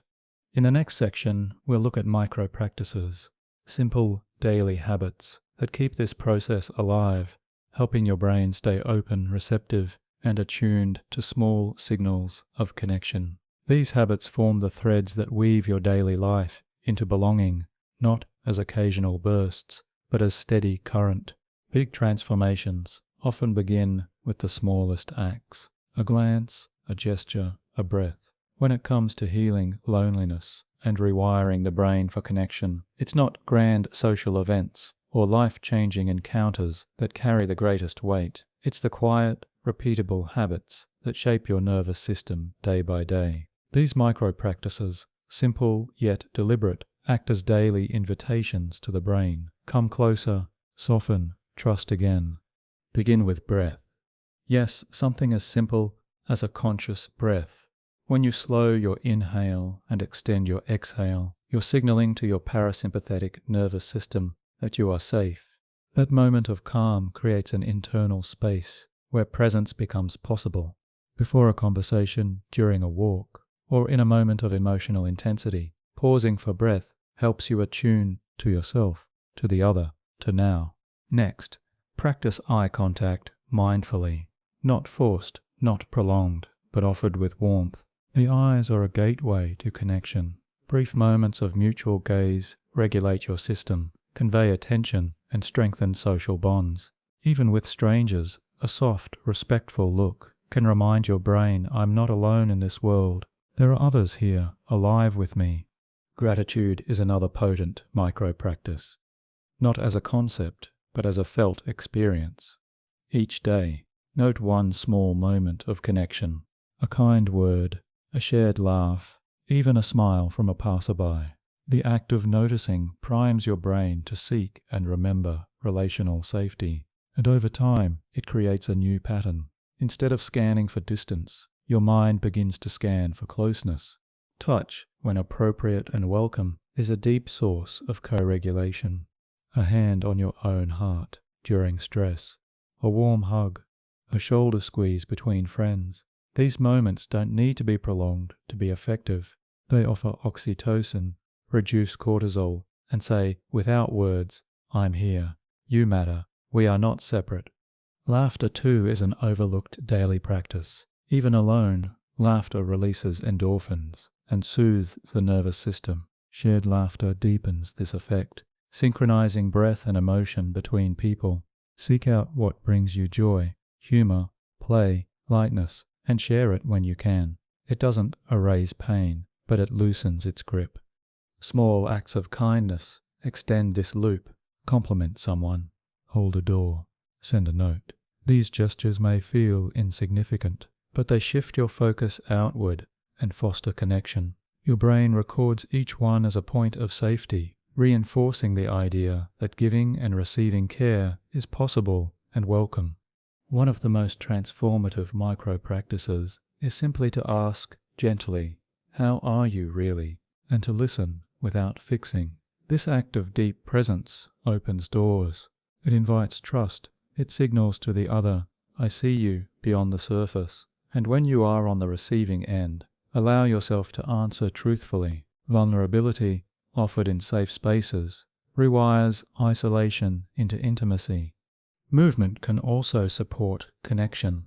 Walking alongside someone, dancing together, even exercising in proximity to others, these forms of shared rhythm activate mirror neurons and co-regulation. They say to your nervous system, "We are in sync. We're not alone in this pace." Digital life, when used with care, offers its own micro-practices. Sending a thoughtful voice message, sharing a photo that reminds someone of a memory, creating group threads centered on emotional support. These actions transform the screen from a barrier into a bridge, but they require intention, less quantity, more quality. Daily reflection anchors these habits. At night, ask, "Where did I feel connection today? Where might I offer it tomorrow?" These quiet check-ins guide your attention toward belonging. They teach your brain that connection is not a rare event. It's woven into the day, waiting to be noticed, nurtured, named. Importantly, these practices are not meant to overwhelm. Choose one, begin there. Let it settle into your routine, like a pebble dropped into still water. Its ripples will spread. Over time, these ripples become tides. The nervous system adjusts. The story shifts. The old patterns begin to soften, and the lonely brain opens to something new. In the next section, we'll explore how you can move from self-connection into deeper social healing, how sharing your journey step by step invites others to do the same, because in building bridges from your own island, you may just find that others were waiting to meet you there. Connection is not a solo act. While inner work lays the foundation, the real transformation unfolds in relationship with others who are also walking their own quiet paths through loneliness, through longing, through the slow rebuilding of trust. At some point in this journey, your healing begins to invite others in, not as a performance, not as a project, but as a shared human truth. I feel this too. This is the paradox of loneliness. It feels utterly unique, like a personal exile, and yet it is one of the most common emotional experiences on Earth. Everyone, at some point, has known the ache of disconnection. Everyone, in some way, carries memories of being unseen, unheard, misunderstood. When you allow yourself to name this, not just privately, but aloud, you create a bridge. You say, "I'm here. If you are too, let's walk together." Vulnerability is the first step. And while that word is often misunderstood as weakness, in truth it means presence without armor. It means saying, "I'm not always okay," or "I wish I had more support," or simply, "I miss being close to someone." These words don't make you fragile, they make you real, and they invite others into that same realness. But vulnerability requires discernment. Not every space is ready to receive your truth. That's why starting small matters. A friend you trust, a community group centered on openness, even an online forum where stories are shared with care. These spaces become containers, places where emotion can be witnessed without judgment. As you begin to share, something shifts. You realize your story has value, not because it's polished, but because it's true. Your pain, when spoken with honesty, resonates. It mirrors something in others, and that mirroring becomes medicine for them and for you. This kind of mutual vulnerability creates what psychologists call limbic resonance. It's the attunement between two emotional systems, the subtle matching of tone, pace, breath, even nervous system state. When someone shares their story and you feel moved, that's resonance. When your tears match theirs, when your silence says, "I get it," that's resonance. These moments are where isolation dissolves, and they don't require deep history or even long conversations. Sometimes a shared glance in a group session or a single honest reply to "How are you?" opens the door. Vulnerability isn't about spilling everything. It's about offering something real and allowing space for it to be met. Over time, this practice deepens. You begin to co-regulate with others more easily. Their calm helps you soften. Your openness helps them trust. Relationships evolve from surface-level transactions to safe harbors. You check in, not just out of politeness, but out of presence. You learn the rhythms of one another's emotional weather. Mutual vulnerability also dismantles shame. When you speak of loneliness and someone responds, "Me too," the inner critic quiets. The belief that you're somehow broken fades. You realize this is human, this is normal, this is part of how we find our way back to each other. This process is magnified in spaces where vulnerability is normalized. Circles of trust, support groups, shared rituals, storytelling nights. These are spaces designed not for performance, but for presence, where being seen is more important than being impressive, where listening is as sacred as speaking. If these spaces don't yet exist in your life, you can create them. Invite a friend for a walk and agree to speak honestly. Start a small gathering where each person shares one high and one low from the week. Create a digital group where reflection is encouraged. The form doesn't matter, the intention does. As you practice this, you'll notice something else. Your capacity for empathy grows. The more you share, the more space you can hold for others. Their stories no longer intimidate you. You stop trying to fix, you start to witness, and in that witnessing, connection deepens. Because at its core, healing from loneliness isn't about surrounding yourself with people. It's about creating spaces where truth can land, where you don't have to edit yourself, where others don't either. In those spaces, the nervous system unwinds, the social brain lights up, the heart opens, and when others begin to mirror your vulnerability, a kind of quiet leadership emerges, not authority, but invitation. You model what it means to show up with authenticity. You remind others that they too can be real, raw, and still deeply lovable. This ripple effect creates new culture, one built on presence, not performance. Of course, this path is not without risk. Not every share will be met with care. Some people may deflect, dismiss, or remain silent. But that too is part of the journey. Each misstep teaches discernment. Each safe connection strengthens your courage. Eventually, you find your people, the ones who hold space, who circle back after hard moments, who laugh and cry and show up imperfectly, just like you. And in those relationships, loneliness loosens, not because life becomes perfect, but because it becomes shared. In the next section, we'll explore how community, intentional, interwoven, relationally rich community can serve as the ecosystem where these shared journeys take root. Because once you begin to heal, the impulse to gather, to hold, to build together becomes inevitable. Human beings are not meant to live in isolation. Our evolution didn't occur in separate apartments, behind glowing screens, or in solitary routines. It unfolded around shared fires, cooperative tasks, mutual reliance. We are a species of community, not just socially, but biologically. Our nervous systems calibrate in groups. Our emotions find resonance in others. Our sense of self is shaped and reshaped through relationship. And so, when loneliness becomes chronic, the remedy is not only inner work or one-on-one connection, it is the reweaving of community. Community here does not mean crowd. It does not mean being surrounded by many. It means being embedded in an ecosystem of care, a living web of relationships that know you, hold you, and slowly call you back to yourself. This web can be large or small, physical or digital. What matters is that it is mutual, that it is consistent, that it grows not through obligation, but through presence. In a true community, you are not required to perform. You are not asked to earn your place through usefulness or charm. You are welcomed as you are. Your joys are shared, your sorrows held, your silences respected. Over time, this experience rewires your nervous system in ways solitary healing cannot. One of the first signs that a community is safe is rhythm, weekly gatherings, shared meals, morning check-ins. These rituals create predictability, and for a nervous system shaped by chaos or neglect, predictability is a balm.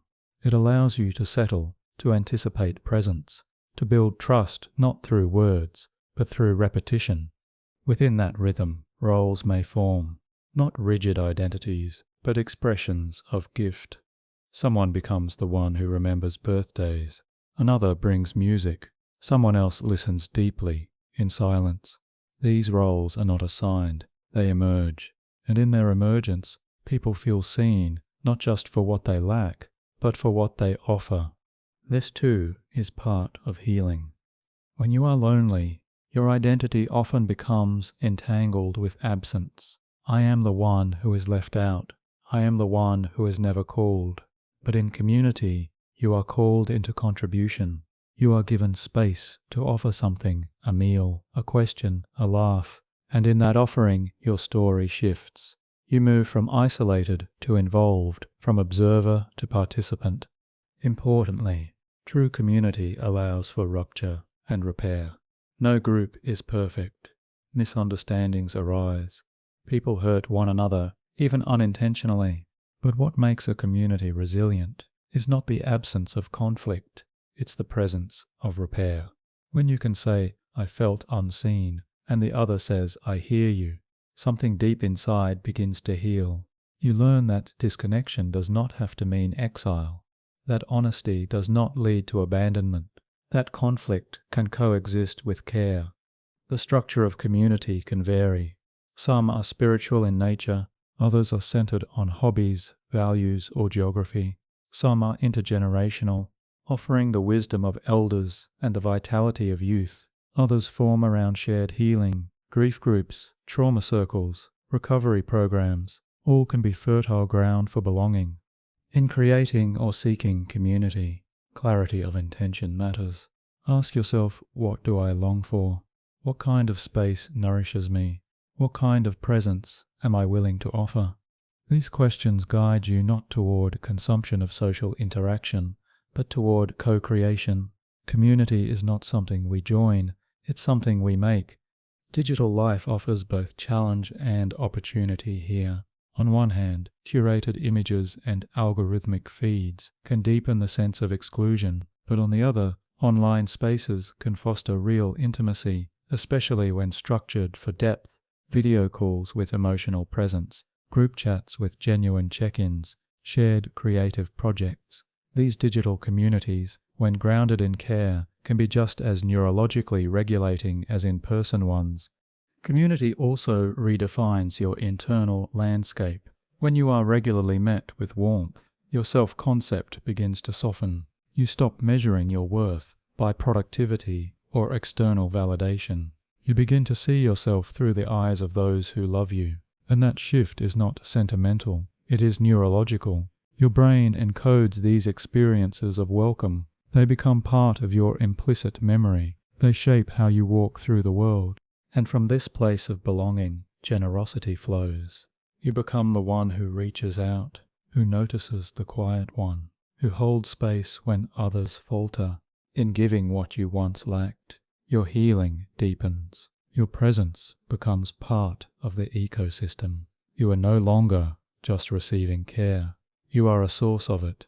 Community also buffers the unpredictability of life. Losses, transitions, illness, all are inevitable. But in community, suffering is shared. You don't carry the burden alone. Someone brings soup. Someone checks in. Someone sits beside you and says nothing, but stays. This shared holding does not erase pain, but it transforms it. It turns agony into ache, and ache into endurance. As you continue to root into community, A new kind of loneliness may arise, a nostalgia for the communities we've lost, the family that never felt safe, the friendships that drifted, the cultures that once lived communally but now live in silos. This grief is real, and it deserves space, but even this grief can be generative. It points to a deep truth, that we were made to belong, and that rebuilding this belonging is not just a personal task, it is a cultural one. In the next section, we'll explore how cultural shifts toward individualism have shaped the loneliness epidemic, and how reimagining our social norms might restore the connective tissue of our lives. To understand the depth of modern loneliness, we must step beyond the brain and into the world around it, because your nervous system, for all its complexity, is not floating in isolation. It is embedded within a cultural framework, an invisible architecture of norms, beliefs, and expectations. And in much of the modern world, this architecture is shaped by individualism. Individualism tells a particular story. It celebrates independence, self-sufficiency, personal success. It says your value lies in what you can achieve alone. It romanticizes the solitary hero, the self-made person, the private journey. And while there is beauty in autonomy, this narrative often carries a quiet cost. It disconnects us from one another. In cultures steeped in individualism, asking for help is seen as weakness, relying on others as regression. Emotional expression, especially in men, is often stifled. Vulnerability is framed as something to be conquered, not shared. The result? A society full of people quietly starving for connection, but unsure how to reach for it. This cultural conditioning begins early.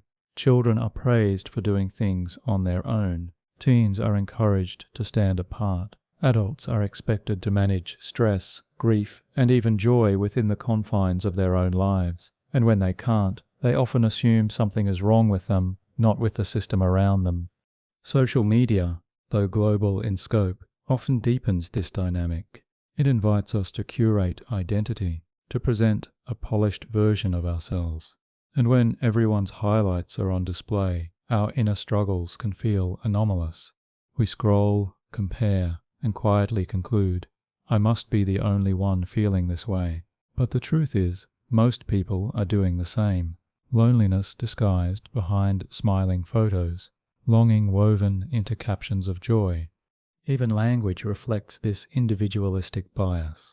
Self-care, while essential, is often framed in isolation, bubble baths, and solo retreats. Rarely does it include co-regulation, shared presence, or communal rituals.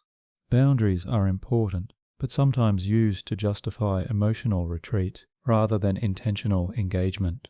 In subtle ways, the culture teaches us to retreat into ourselves just when we most need to reach out. Contrast this with more collectivist societies, where identity is relational and decisions are made with the community in mind. In these cultures, interdependence is not failure, but the norm. Elders live with younger generations. Celebrations are shared. Grief is public, held by many. While no culture is perfect, these systems often provide natural buffers against loneliness. So what does it mean to live in an individualistic society and still seek connection?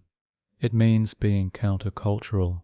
It means choosing community over competition, vulnerability over image, dependence, not as a lack, but as a strength. This begins with how you define success. Rather than achievement measured in solitude, consider it in resonance. Success can be a relationship deepened, a conflict repaired, a moment of laughter shared. These are not metrics that society often highlights, but they are the ones your nervous system remembers. It also means reclaiming old ways of gathering, potlucks, story circles, intergenerational mentorship, communal grieving spaces. These rituals are not luxuries, they are technologies of belonging, and reviving them in your own life, even informally, can begin to shift the cultural tide. The media you consume also matters. Seek stories that celebrate interdependence, that show people not as islands, but as archipelagos, separate, yes, but connected beneath the surface. Literature, Film and music shape your emotional expectations. Let them point you toward togetherness. Perhaps most radically, it means honoring your need for others, not apologizing for it, not pathologizing it, but naming it as sacred. Your longing to be seen, held, known, that is not weakness, that is biology, that is truth. When you begin to live this way, others take notice. Your openness invites theirs. Your honesty becomes a mirror. Slowly, the air around you changes. And while the larger culture may still prioritize performance, you become part of a quiet revolution, a return to what is deeply human. In the next section, we'll explore how cultivating self-trust is essential in this return, because while community is a balm, the inner relationship is where connection begins. Loneliness can feel like exile from others, yes, but also from yourself. When connection becomes scarce or uncertain, the mind often turns inward, not as a sanctuary, but as a storm. You begin to question your worth, your place, your lovability, and in this internal turbulence, the voice of self-trust, once clear and steady, grows faint. Yet it is this voice, this quiet knowing within, that becomes your truest anchor on the path back to belonging. Self-trust is not confidence. It is not the belief that you'll always succeed, always say the right thing, or never feel afraid. It is the deeper assurance that no matter what arises, you will stay with yourself, that you will not abandon your inner world just because it is messy or uncertain, that your own presence is steady enough to hold whatever unfolds. To cultivate this kind of trust, you must first learn to listen, not to the loud voice of judgment or the quick voice of fear, but to the subtle signals beneath, the flutter in your chest when something feels off, the ease in your breath when you're with someone safe, the small pulse of joy when you speak your truth. These are the nervous system's languages, and self-trust begins when you choose to hear them. Often this means slowing down. In a world that rewards speed and decisiveness, slowness can feel counterintuitive. But when you pause before reacting, you create space, and in that space you can ask, what do I really feel? What do I really need? What part of me is speaking right now? The protector, the child, the wise one. This inner dialogue softens reactivity. It turns you from a reactor into a responder. And with each moment of inward care, you send a message to your system. I am here. I am listening. I will not shame you for feeling. I will not rush you into silence. Self-trust also involves discernment. It's not about saying yes to everything or trusting everyone. It's about knowing which signals to follow, which invitations feel aligned, which boundaries protect, and which walls isolate. This kind of discernment develops not from perfection, but from trial and reflection. You make choices, you notice the outcomes, you adjust, and slowly your inner compass grows stronger. Importantly, self-trust includes the ability to repair. You will make mistakes. You will miss cues, say the wrong thing, retreat when you meant to reach out. But each misstep is not evidence of unworthiness.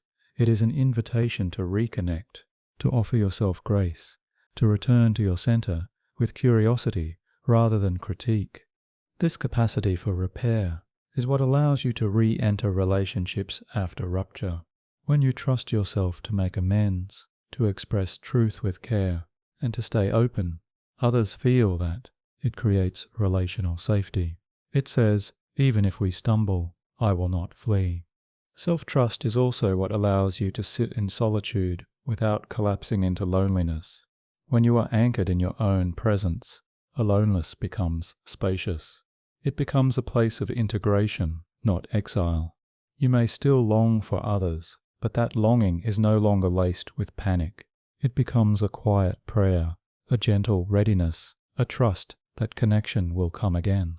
This internal anchoring becomes especially important during transitions, moving cities, ending relationships, starting new chapters.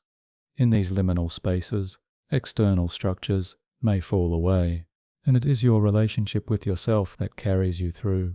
the way you speak to yourself in the dark, the way you hold your own hand when no one else is near. Practices that support self-trust vary for each person. For some, it's journaling, writing each day as a way to track your truth. For others, it's embodiment, yoga, dance, or mindful walking to ground the mind in the body. For others still, it's self-dialogue, speaking aloud or silently to the parts within, offering reassurance and clarity. Creative expression is also powerful. When you paint, sing, build, or write from your own center, you affirm your voice. You remind yourself that your inner world is rich, worthy of translation, worthy of sharing. And when others witness that expression, when they resonate with your art, your story, your presence, it builds relational trust. But it begins with you, with the willingness to believe that what you feel matters, that what you need is valid, that who you are, even in loneliness, is not broken. In cultivating self-trust, you become a steady companion to yourself, and from that steadiness, you can risk connection. You can walk into community, not as someone seeking to be completed, but as someone ready to share their fullness. You may still feel fear, you may still long, but you will not be lost in the ache. Because self-trust means this: wherever you go, you are already home. In the next section, we'll explore how this inner anchoring becomes a foundation for love, not just romantic love, but the wider, deeper currents of relational love that soothe, challenge, and ultimately transform. Love is often presented as a pinnacle event, an achievement, a singular relationship, a kind of emotional arrival. But in truth, love is not a destination. It is a landscape, a way of relating, a field in which the nervous system finds its most profound rest, its deepest expansion, and its most honest reflection. And in the context of loneliness, love, when approached as resonance rather than possession, becomes a powerful path to restoration. Too often we mistake love for intensity. We look for sparks, for certainty, for stories that align with cultural ideals. But the nervous system does not need grand gestures. It needs safety, co-regulation, consistency. Love, in its most transformative form, is a series of small moments. A glance that says, "I see you." A silence that says, "You don't have to explain." A touch that says, "You're not alone." These moments don't only happen in romance. In fact, some of the deepest love lives between friends, family members, mentors, and even animals.